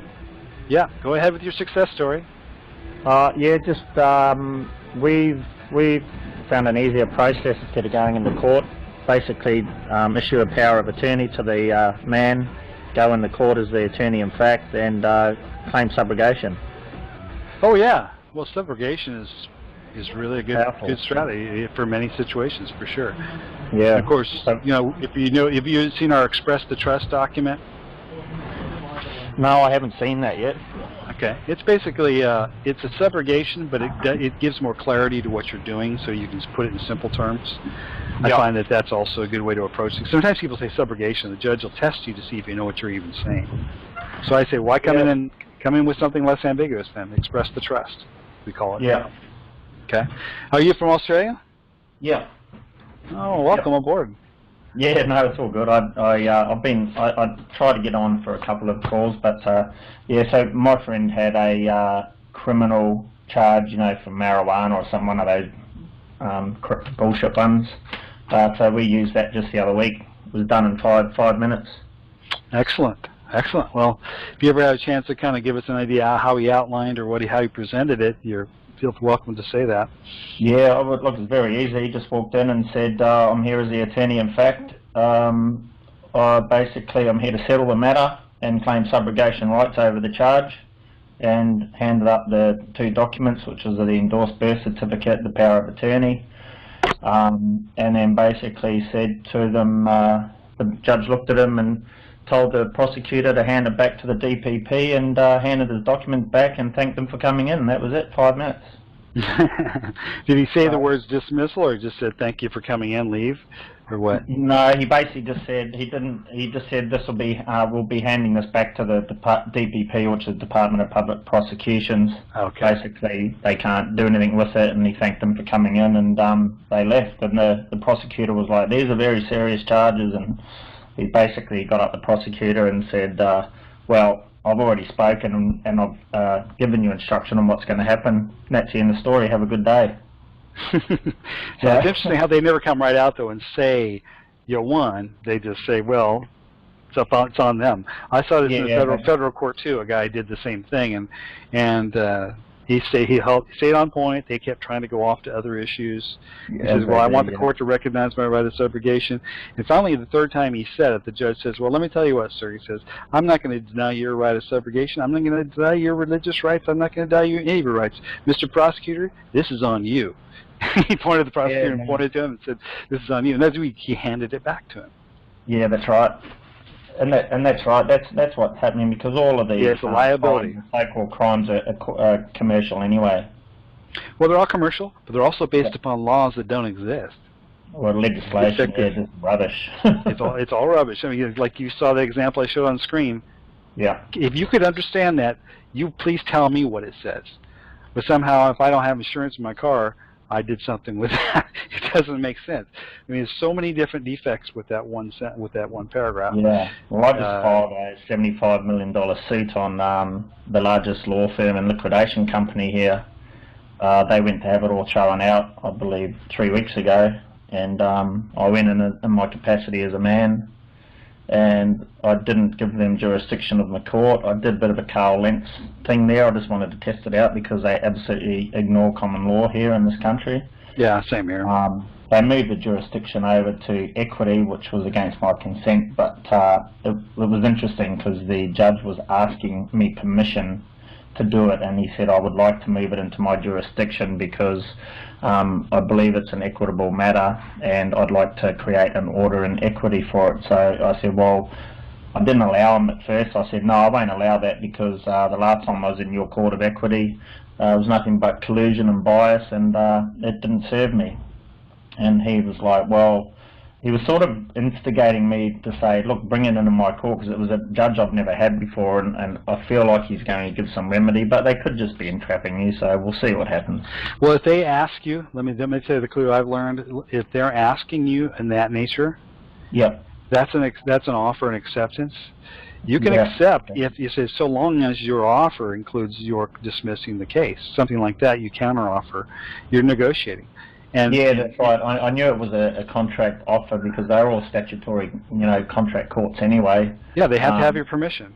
Yeah, but I've allowed them. But I, as it's because I go in as my court, so I call it, the Adams Court. Yeah. And they don't like that, but they haven't said anything. So I do the opening line of, the Adams Court is now in session. And put the case on there you go. And that's it. And that's really what we do. If we come in with ladies and gentlemen, if we come in with one of our syntax documents saying we are the plenipotentiary postmaster judge, we are. Yeah. We are. We brought our document in with all the proper documentation, filed it correctly, and brought it in. And that's what we're there to do. We're standing on our court, which is our documents. That's right. That's right. Yep. So it's it's an interesting game. I have a lot of fun with it, but that's great. Yeah. Very good. We're getting some success over here, which is good. Yeah, absolutely. And people, that's not just because he's in Australia. He's just applying the same rules of court when it comes to these international vessel docks that we go into, and jump on their docket, and we bring in our court papers to play on their court. It's the same rules worldwide. So, yeah. I also took the 2 case numbers that they used, because I've been into this court trying to get a remedy for 2 years, and this was, and then I took it into common law. So I took those 2 case file numbers and put them into trust res, and so the next hearing on the 29th, I intend to strike out their affidavit because it won't be written by a man, and I'll be seeking for him to have the evidence provided in chambers, and hopefully get remedy in chambers. Mm-hmm. So that's the goal. That's the other thing, is you can get in chambers because that's private, and then also it's level playing field. Yep. You know. So we'll see how we go. I'll update you when it's said and done. Thanks, I appreciate it. Take care, Tom. Yep. Thanks for your work. Anyway, enjoy people out there teaching this stuff. It's great. All right, next caller is, let's see, Oleg, you got a success story for us? Yes, I do. Good. What's going on? Hello. It's the same subrogation. It worked in a criminal matter. Really? Wow. Yeah. Good week for It subrogation. In Tell fact, us very how it quickly, went. even without expressing the trust, subrogation letter was quite sufficient with expressing the bill. And so on 21st of February, I submitted that and gave them 72 hours, and already on 27th they completely dropped the case. And that was what type of case, for everybody's knowledge? That was, well, as you remember, I have a custody battle for 10 years. The child runs away from that household, and that was the case last time. It was in January. And eventually the other side started the process of retrieving through the police and the detectives, and they opened child abduction case, criminal case. Yeah. I wrote that subrogation letter. I explained that I explained my position, and rather quickly they dropped everything. So it worked. Nice. In a criminal matter, it was very well. So when you appeared, what did you more or less say when you came in after you'd filed your document? How did it go? I didn't even have to. As I said, I submitted the document, and in about 6 days they completely dropped it, and now they're okay. Okay. Yeah, I didn't even have to. That's unusual. Usually they leave one, you come into court and at least try to stand on it and see if you can do it. But it's strong enough. Sometimes it's strong enough. You know, it's a true document. Right. Right, but my situation with equity, since custody court, the equity court, I found all the necessary laws proving that, my state laws, that child custody is always equity court. And I tried to push this issue that it is equity, I have damages in equity, I tried to express the trust, it did not work. Maybe because of that judge, specific judge who knows, the past 3 years. Yeah, that's the story. But it might have been an accumulation of things because they realized you're going to stay on point. Correct. That's my belief. Yeah. It is accumulation of things. They decided, okay, look, we can't have this keep coming into court with this issue because this guy's not going to stop talking about what's the real issue here. It's your property. It's equity. And exactly. Yeah, exactly. Okay, that's very good. That's congratulations. Yep. Boy, you've been fighting that a while. Thank you. That's good. I'm glad that you finally you held on, you held your ground, and you just kept hitting them with it enough times until they realized that you're not going away. That's the key. A lot of people, most people just cave in. So that's great. Congratulations. I'm really happy for you. Yeah, I appreciate your help. You're doing a wonderful job. Thank you. Take care, all right? Yep, likewise. Bye-bye. All right. Okay, we have another one, area code 954, and it's just an initial B, Kwamina. I think that's what it says. Tell us your success story.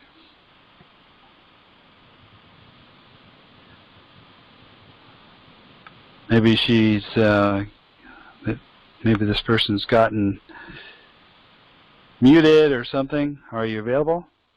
Unmute. If I have to hang up on you, try to dial back in, but be ready next time. Okay, Doris. What's going on, Doris?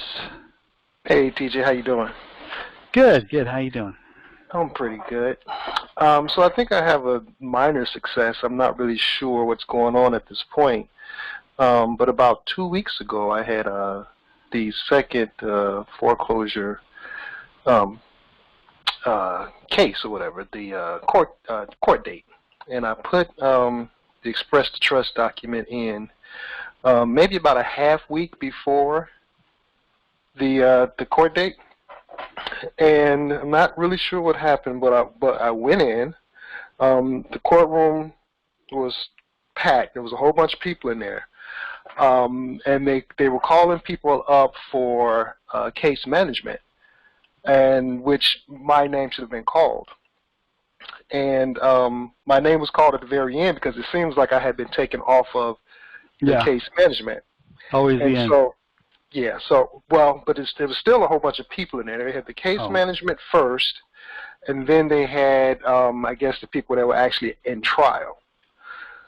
So I went up to the judge, and we spoke, and he said, "What's going on?" I said, "Well, I submitted a bill of complaint in equity." And he said, "Well, your case has been stricken from the case management call." They said, "If you receive something in the mail, make sure you respond to it." Then I said, "Okay." Then I walked out. Okay. They don't want that bill coming up in front of that public proceeding. Yeah, I mean, it was a lot of people, and and the judge was nice, and so I didn't want to, he seemed like he really wanted to help people, and I didn't want to get into a back and forth with him. But I wasn't really sure what was going on because this part was just was what they call case management. They try to assist you in getting back on track. And I was ready with my whole paragraph of words to say. And when I went up there, we spoke to each other. He said, "Well, what's going on?" I said, "Well, I submitted a bill of complaint in equity." And he immediately said, "Well, your case has been stricken. And if you receive something in the mail, to respond." And I haven't received anything.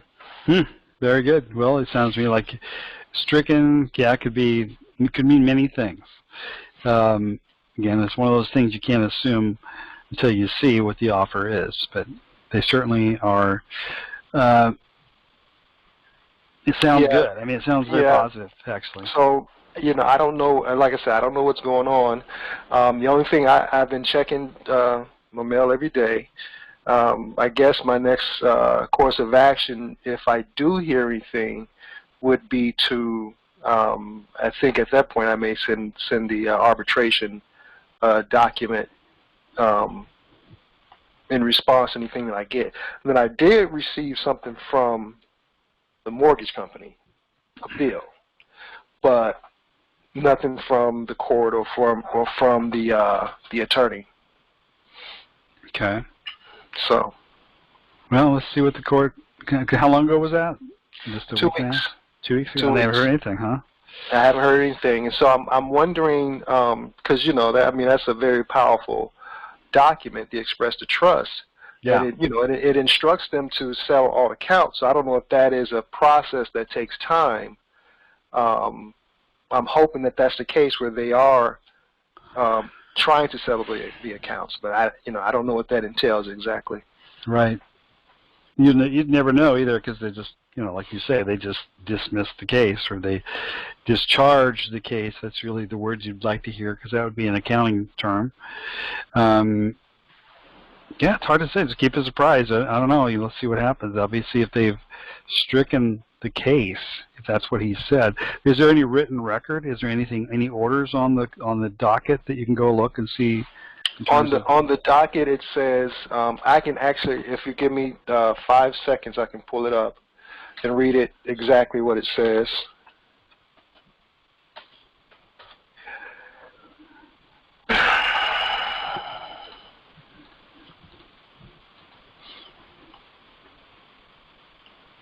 I haven't checked this for a couple of days, 2 or 3 days. Usually that's what a lot of people forget to do. They say, well, keep checking your document. What's going on? Oh, I don't know. I'm waiting for them to send me something in the mail. Well, look online. Maybe there's something there, Yeah. Okay, there appears to be an issue with the system. I'm getting some type of error. But it said something to the effect of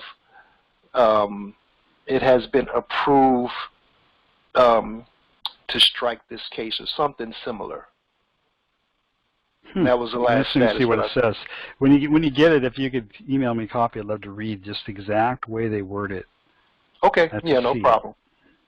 No problem. I'm just curious because I'm hopefully it kills your case.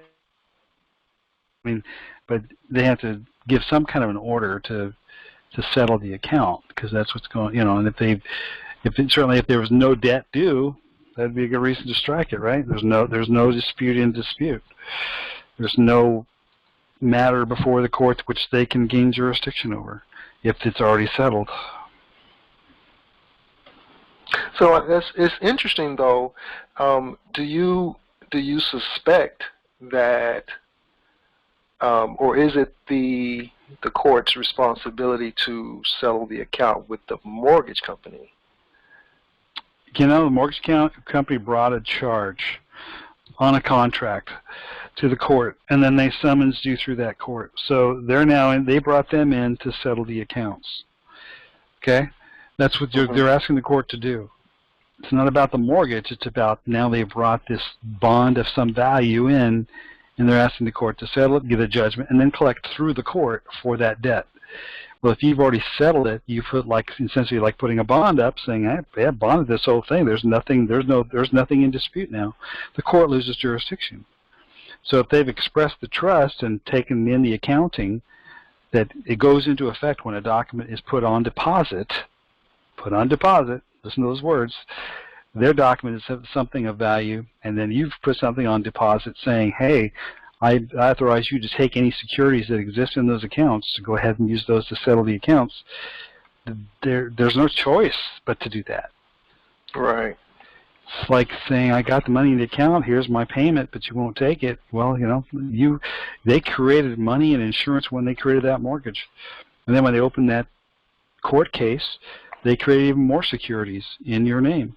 And you're saying, "Take those securities and settle this account." And then there's nothing left to be on the record, because you zero the account, right? So I'm hoping that's because that's the logic and reasoning of what's going on. I hope that, and that's doesn't care if it's a criminal case or a mortgage case. It's the same thing. You essentially can have that ability. So you're expressing the trust. You're saying, "Hey, I'm just telling you, the trustee, take care of this. You know you got the securities. I know you got the securities. So balance the books." So therefore, the court would lose jurisdiction. That's why they would strike it, in my opinion. I don't know what else there is to it. I mean, I've had tickets dismissed for some odd reasons too, because of stuff I've done. And all of a sudden, I go to the clerk and they look at the ticket and they go, "This is really strange. There's the case number, but everything behind it is blank. There was a case number at one point, but there's no outstanding, no finding." It just was all just sort of erased. They just kept the number there for a reference, but that's all that's ever been left in the record when they're done. That's how doing things, the way we do things, that's the way it turns out. Sometimes it's a mystery, but you take the result, right? You still got your house. Yeah. But yeah, it was obvious that they didn't want to touch it. At least not put a show on in front of everyone that was in the courtroom, because it was packed. Yeah. Oh, you certainly wouldn't. They certainly would. That's why they typically put these kind of cases off as late as possible, so there's the fewest number of people around, witnesses, to see you said something like that in the court, and they're all looking at each other like, "What just happened?" They don't want people seeing that. So yeah, by putting it ahead of time, you give notice. They have a chance to deal with it. You walk in, let them know who you are, and then you walk out. I mean, the matter's resolved. You're not there to fight. You're not there to plead. You're not there to argue. You're just there to settle it. Settling is always easier. And it was funny too, because when I put the document in, when I filed it into the case, instead of regular mail, I emailed it to the attorney, and I have my Gmail set up where you can see when a person receives it, and immediately it was forwarded to their home office in Florida, like immediately, and it was forwarded like 2 or 3 more times and opened like 14, 15 times. Wow. Because, You're like, what is this? Yeah. So I can imagine they said, okay, drop this now. We don't want to deal with it. Yeah. Interesting. Well, they'll do it in a way that it's going to be very intangible, but that's okay as long as you get the result. Well, I'll keep you posted. I'm still trying to pull up the court case, so we'll see. Okay. Yeah, see if you can get it. I'll send you a print screen of it. Yeah, print screen or PDF or whatever. If they can download the, I just want to see the document order. That's the contract. Okay. Yeah, I'm not sure if I can actually, because when you bring it up, there's nothing that's clickable. I had to figure out a way to see how I can actually get the. Call the court clerk up and say, how do I actually get to these documents? The attorneys can get to it usually, but on the U.S. government, you can go through Pacer and get downloadable documents. But I don't know about the state court. Might be different. Okay. Yeah, I'll give them a call. Okay. All right. Thank you. Good job. Thanks, DJ. Thank you. Wow, that's 3 great stories in a row there. That's pretty exciting. And then area code 917. The way the name is written here, I'm not sure if is it Al? Hi, I got knocked out because we're having a storm in Florida right now. So I got knocked out of the computer and my phone that I was on. Okay. So I'm actually on my cell now. And I just missed what this gentleman before was saying. I heard just the end of it. And it sounds interesting. How soon will this recorded conversation will be available for us to listen to? We usually put these up. You mean I usually, as soon as I hang up, I put the video replay link right there and the series of recent calls, and then also it takes me a few hours to then also make an MP3 audio version, which is in the downloads folder, and we do them the same day. Usually the video link is usually there within minutes after we're done because I get that instantly, but the audio I have to download it and edit it and then reload it. Now my question seems like it's not even important anymore from what the gentleman was just saying, because it's the same situation kind of case, but I don't know what his remedy was, but it sounds really interesting.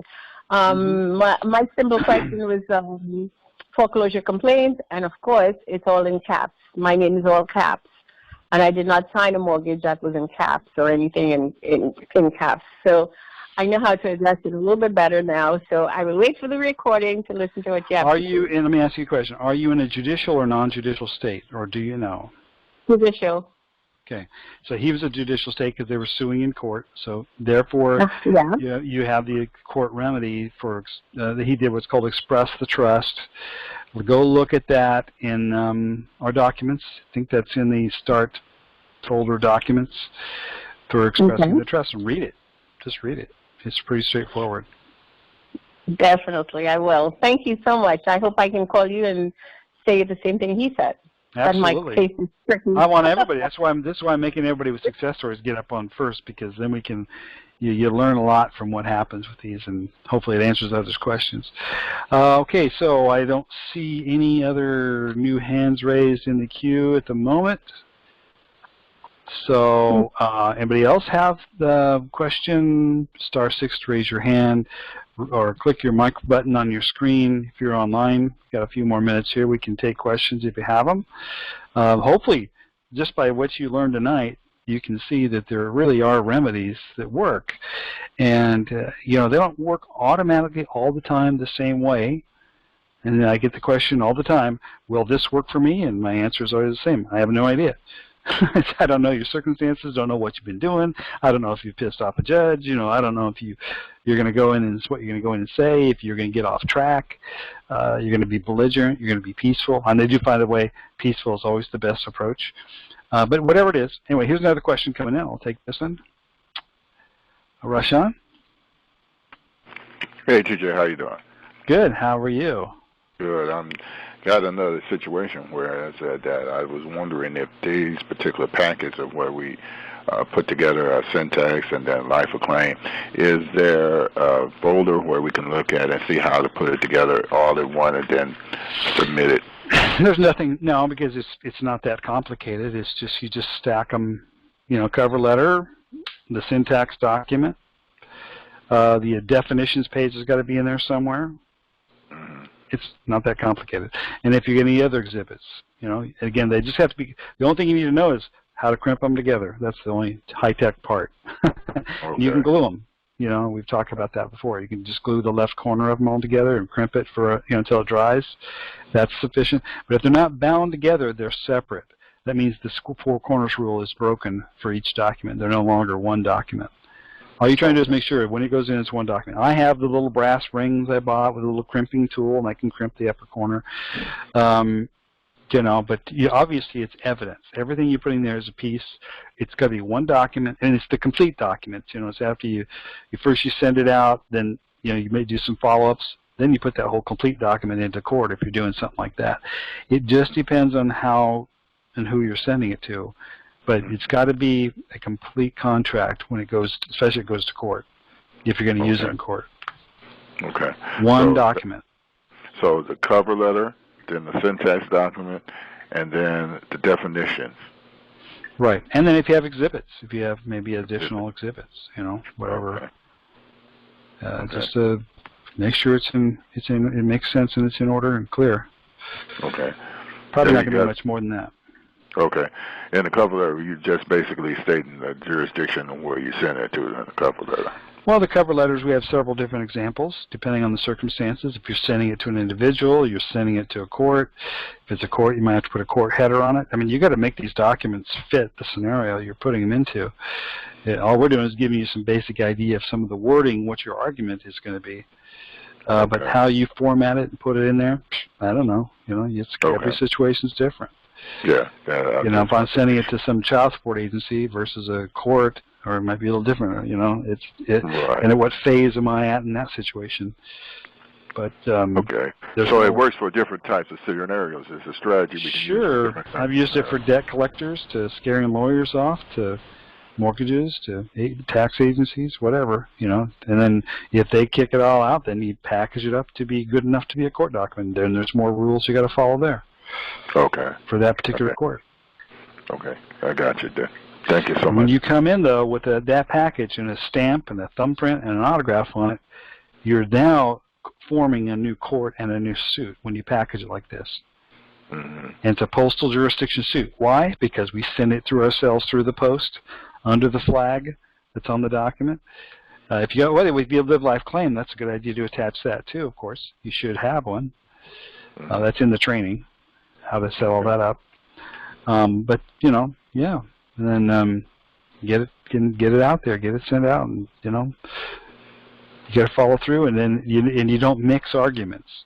This is a biggie. Man, I get people all the time emailing me, oh, he did this and they did that and they did this and they broke this rule and they broke that rule, blah blah blah blah, and I want to do syntax. And I'm like, which one do you want to do? Because they both don't make sense together. Because one assumes you can read, the other one assumes you can't.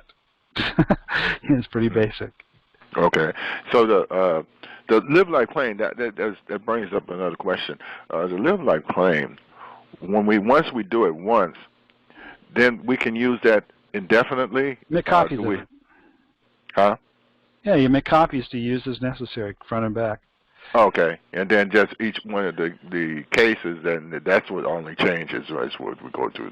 You just add that live life claim to whatever you're sending out there. Yeah, it has its own registered number.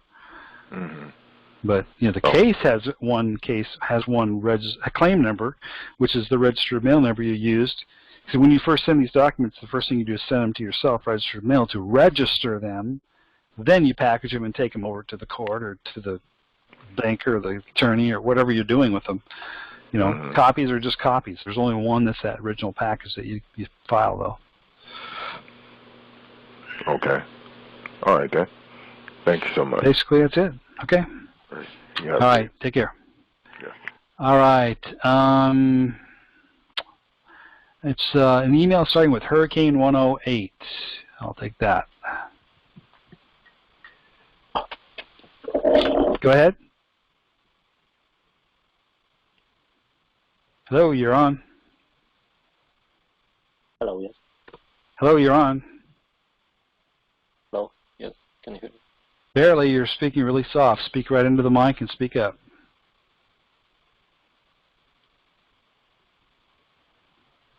Hello? Yes. You have something to ask, or we'll move on to the next caller? Yeah, maybe next time. Sorry, I wasn't prepared. Okay, no problem. Next one is area code 832. Go ahead. 832, you're up. You're unmuted. 832. Area code 832. Hello. You raise your hand. You Go there? ahead. I don't know if you can hear me. You're or up.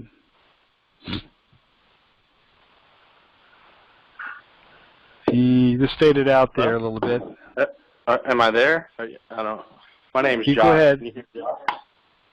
Josh, okay. If you got a headset on, put it on, or speak right into the mic. Sorry. There we go. I was on speakerphone. Yeah, I got that a doesn't question work. No about. speakerphones. Okay, sorry about that. I got you. A question about the Express Trust. I have a company that's wanting to sue me for a bill that they were sending me, and it's out of Pennsylvania. And when you send in the Express Trust, you know, on your template, it has the people of the state of, and then would I put in there the state of Pennsylvania, or because that's where the court is? Who's suing you? That's who you're suing. Okay, so that entity. Match their documents. Okay. And so it wouldn't even say the people of the state of. You just go with whatever their documents say. Okay. And then on the Live Life thing, you if you make a copy of it, is it a color copy with the stamp? And do you put a new stamp on it, or you don't need that whenever you send your copies out? No, there's only one original, one stamp, one signature. Yeah, but yeah, you keep the original, but you can use copies to include with your syntax packages if you're using syntax methods. Okay, and do I need to put on there anything like authorized copy or anything, or authentic copy? Because you can, if you feel like that'll help. You could.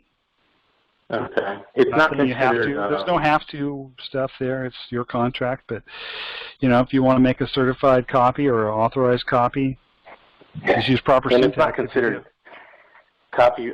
Making a photocopy of the stamp isn't considered counterfeit.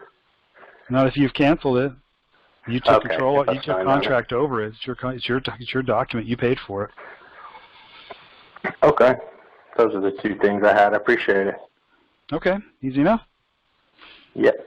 Thanks, sir. All right. Any other callers? Okay. Well, if we don't have any other callers, have any comments from any of my other traditional commenters out there? Hang on a second. I'm just looking through my list real quick. Okay. Well, then I guess that's it for today, folks. Good questions. Really good to hear these stories. If you want to learn anything from this, go listen to the replay, or when you get the audio download, you can download that. The MP3s are designed basically so you can download them and put them on your phone, and I've got them all set up so they're indexable and everything, so you can find them. And, you know, listen to this stuff again. You'll pick up a lot about the Express to Trust, which I was a little surprised by. Not surprised by, but I mean, it's nice to hear people implementing it, using it. Fairly simple, speaks for itself concept. But you have to stand on it. That's the key. You got to follow through. Don't just quit on it and then say, "Now what do I do?" I'll say, "Go back to your plan." You know, that's what my answer will always be. So the same thing popped into the chat window.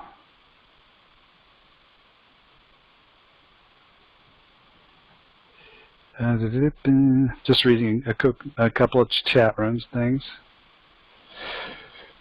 What?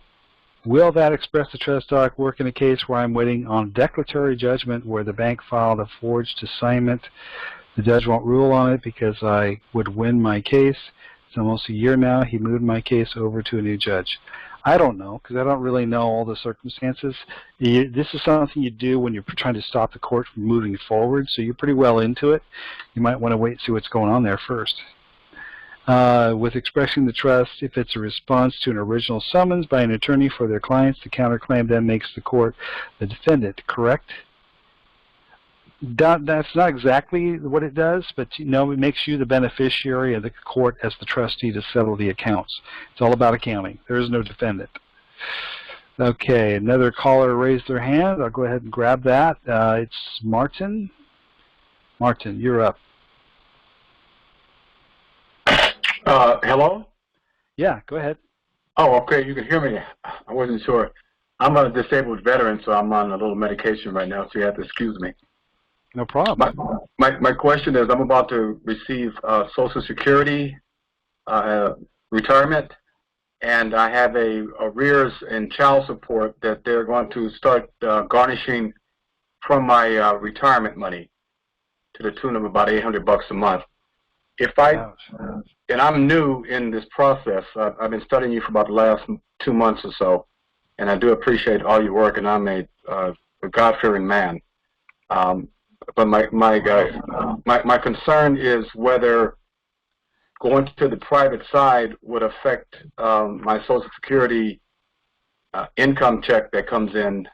No, Coming in once a month. No. That's the myth that a lot of people try to go down that rabbit hole to the degree that they say, well, I'm just going to disappear off the planet, and I won't have a driver's license, I won't have a mailbox, I won't have Social Security relationships, I won't have any benefit. Listen, guys, you all, everybody on the call, you all, the things that you do have coming to you, do have coming to you. God gave us a trust. He gave us something, and the government is supposed to help take care of some things. Not everything, but when necessary, particularly a disabled veteran and so forth, they have a duty to take care of that. And regardless, but what the issue is your relationship to the contracts. Okay? So each thing is a new contract that comes at you. Every piece of paper that you open in your mail, every time you order in a restaurant, you're entering into new trusts, agreements, new contracts. Social Security is just one of them. But that other agency that's trying to collect money from you is doing it with papers. They probably sent you some mail, they file the case, and those papers and those laws associated with that are the ones that are damaging you. Yes. So syntax the crap out of them and keep doing it and learn everything you can about that. And that's what I would do. I'm not, no legal advice, but I'm just saying if I wanted to come up with one simple strategy, and that has nothing to do with your Social Security. It's affecting it. It's certainly harming you. But it's those papers, it's that procedure that you give some credibility to as if you understand what it's about. But if you go back and read the laws relative to it, like I did this law on the traffic, it's written the same way. Syntax the law, syntax the order, the original case that was filed, and those things can give you a lot of power because you find that the papers that are being used to take from you are defective. There's no contract. And you granted it all. Yeah, I realize that now. After 66 years on this planet, I'm just now realizing that. I know. And remember in the Matrix when they said usually we don't wake people up from the Matrix after a certain age because they can't handle it.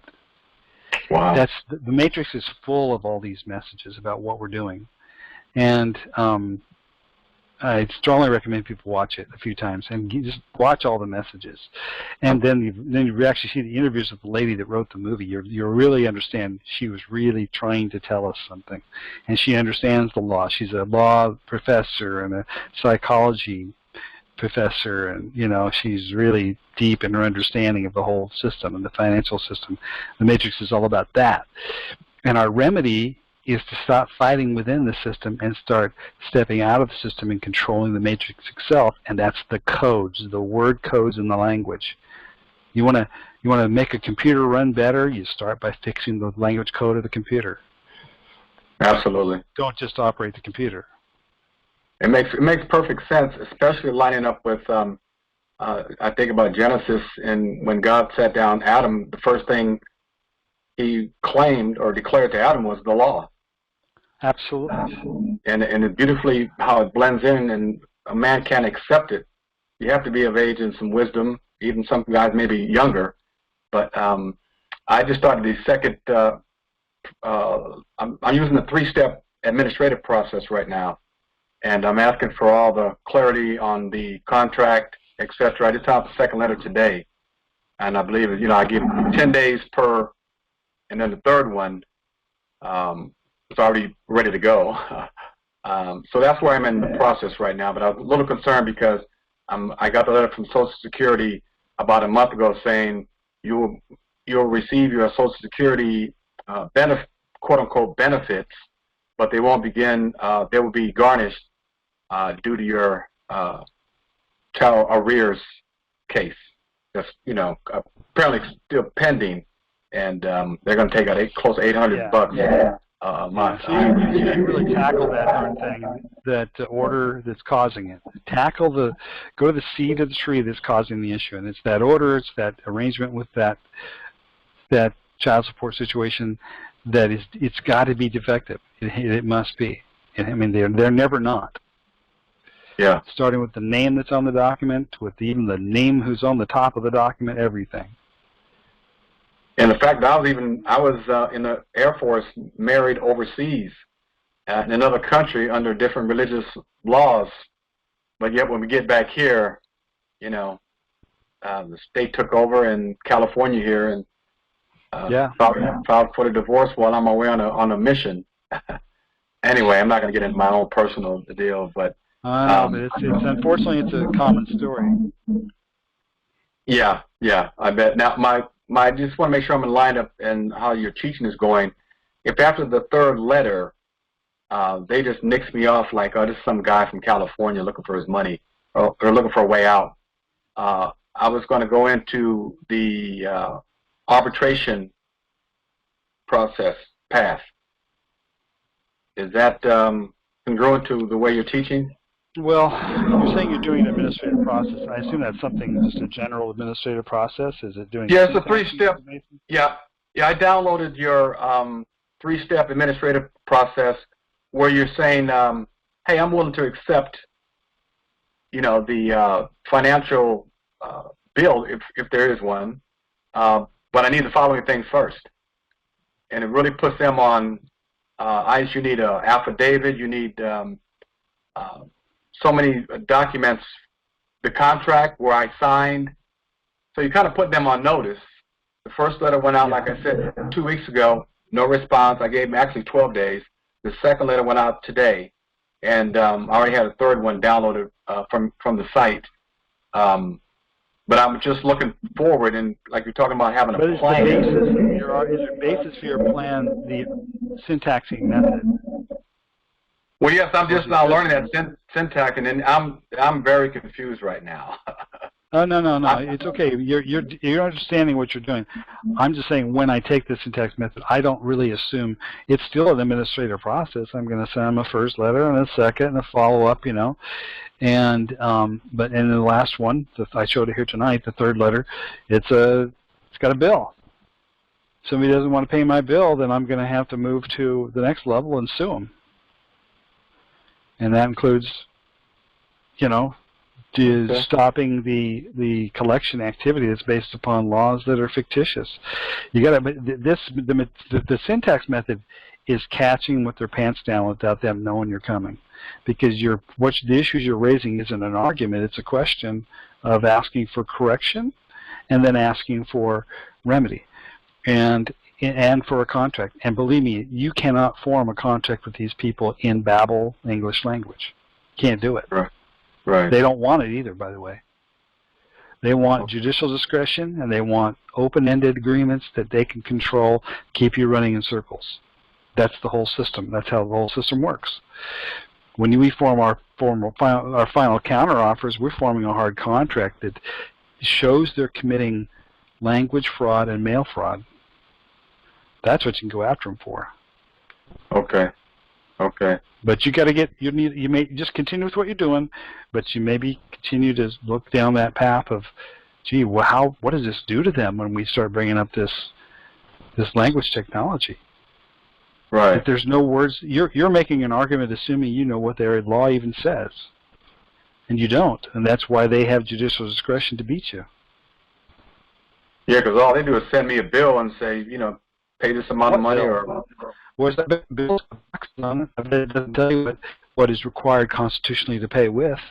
No, not at all. I'm looking at it a little bit different now. No, Not maybe there are no numbers on the page. No. See, I look at everything from a line-by-line syntax boxing negative word standpoint. Now, I've shown examples on these calls earlier where I had debt collectors literally, when they even thought about taking a case later on after I beat them earlier, they apologized to me before I even sent them the first letter. Wow, that's awesome. Yeah, what's the best way to learn this? Like, obviously you can tell I'm old school. I'm an old Vietnam veteran. But I'm thinking about how to learn this syntax. Is that just by listening to your, coming to the class? You know what? You go through go watch all the videos. Okay. They're all in order. And then I even give you some third-party videos so you kind of get a different point of view on how things are handled. It'll be very mind-blowing when you realize that this is, all roads lead to syntax as the method and language understanding. And that's my conclusion after years and years of doing this is we can do everything we can do here. The expressing the trust is definitely a powerful one, but it's still in a Babel language arrangement. So it may or may not work, and it does work, as you've heard tonight. But yes, there are certain scenarios it works. But everything can be based upon this fiction language. You have to throw out the idea that you understand anything. You've been told your whole life, follow the yellow brick road and take the straw man along and bring your TIN number, your tax identification number along, and bring a cowardly lion, which is the queen, along, and they'll all take care of you in front of the wizard who's just going to blow fire on you. And that's what you've been told is the way to do things. Yeah. Especially spending a career in the military. Hell yeah. I'm flying airplanes. Yeah, we were always, everything was so regimented. Absolutely. And our whole society is trained the same way, really. It's just, follow, go to your public schools, stand up, state your name, salute the flag. Just do what you're told, and in the end, a lot of that is pretty damaging because we're also told, hey, if you get in trouble with law, you don't need to know the law, just get a good lawyer.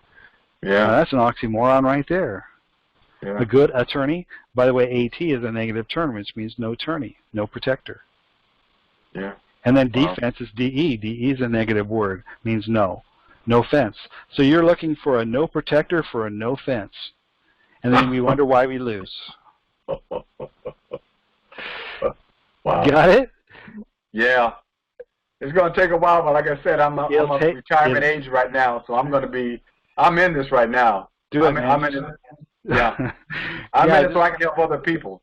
Yeah, absolutely. Yes. And when you start seeing documents this way, I assure you, it'll be like Neo at the end of the Matrix. All of a sudden, he didn't have to fight anymore. He just saw a bunch of numbers and digits in front of him, and he could totally control everything. He doesn't see the emotion of the situation. He only saw the objective code and realized he has absolute control over that. So you'd be willing to look at one of my bills, so to speak? Yeah. To do a bill check on it? Sure, yeah. Okay. All right. Okay. I'll stay in touch, and I'll be on all your shows and studying literally every day, except I do rest on the Sabbath. That's great. You should. You got to give your brain a rest. This stuff will blow your mind, but after a while you get there ain't nothing else on TV worth watching than watching. I know. Exactly. Because it's a ball game on right now. It's also programming. I know. I got the Oregon Ducks. They're playing on the next round of the tournament. I got to go catch it. Yeah. Okay. Well, I appreciate you. I appreciate your time, right. TJ. Really do. Take care. Bye-bye. God bless you, brother. God bless you too. All right. Thanks. All right. Anonymous. Hey, I wonder if it's like Anonymous from the V for Vendetta. It's Baldwin.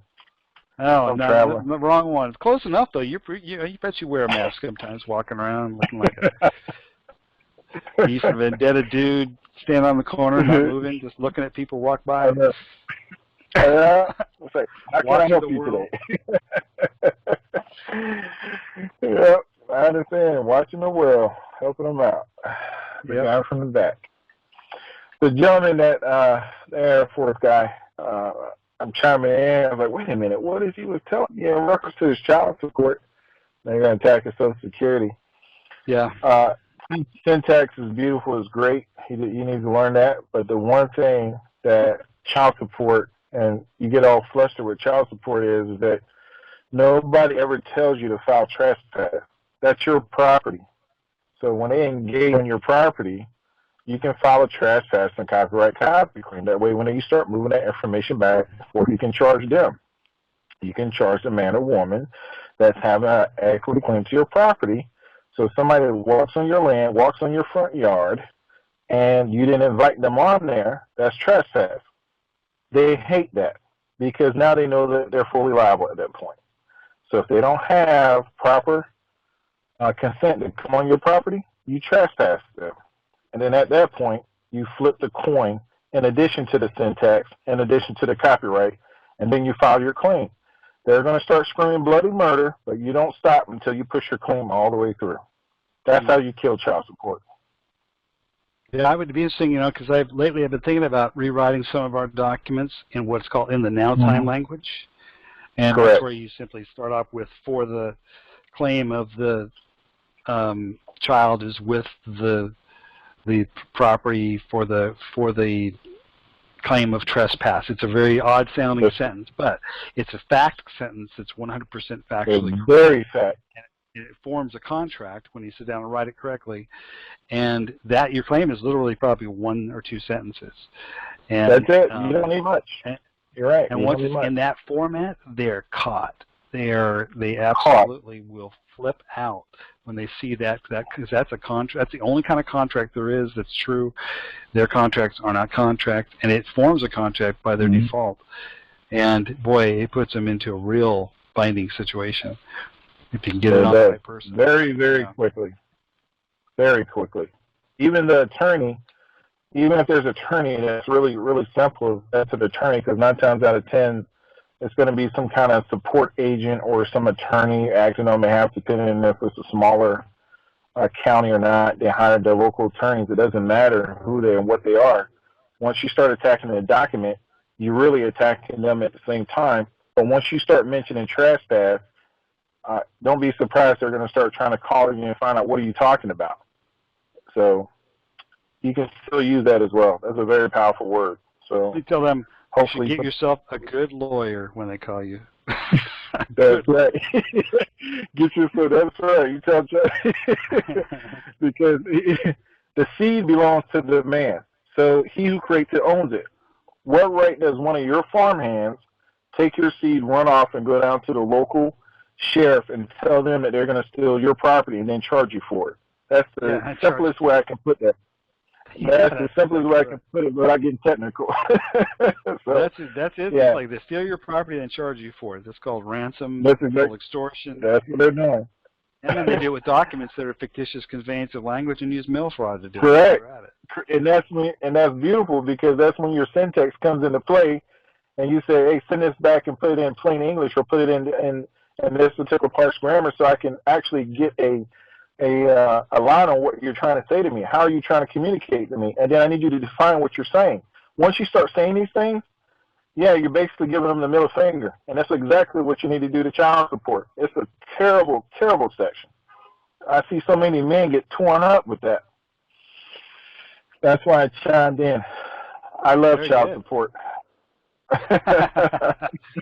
Smells like napalm, or what was in the Apocalypse Now?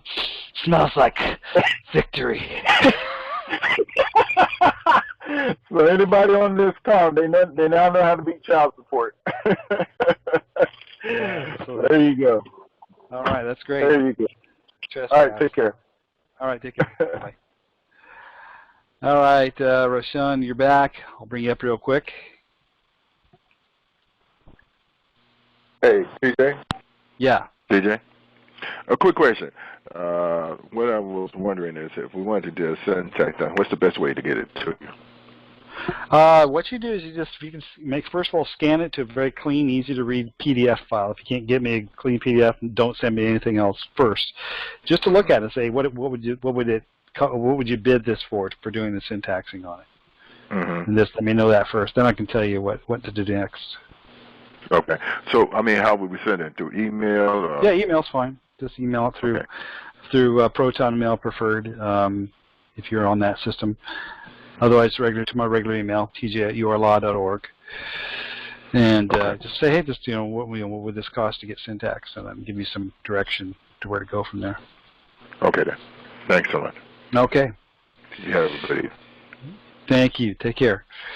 Okay, folks, we're out of time. I appreciate everybody being here. Again, I'll get this call replay put back up on the link on the site here in just a matter of minutes, and then the audio replay will be up there later this evening.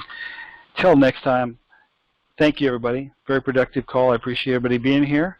And let's just keep doing this thing together, folks. I need your input. I need your help to find out what works out there. I don't see it until you tell me. So tell me about your success stories. We'll talk to you soon.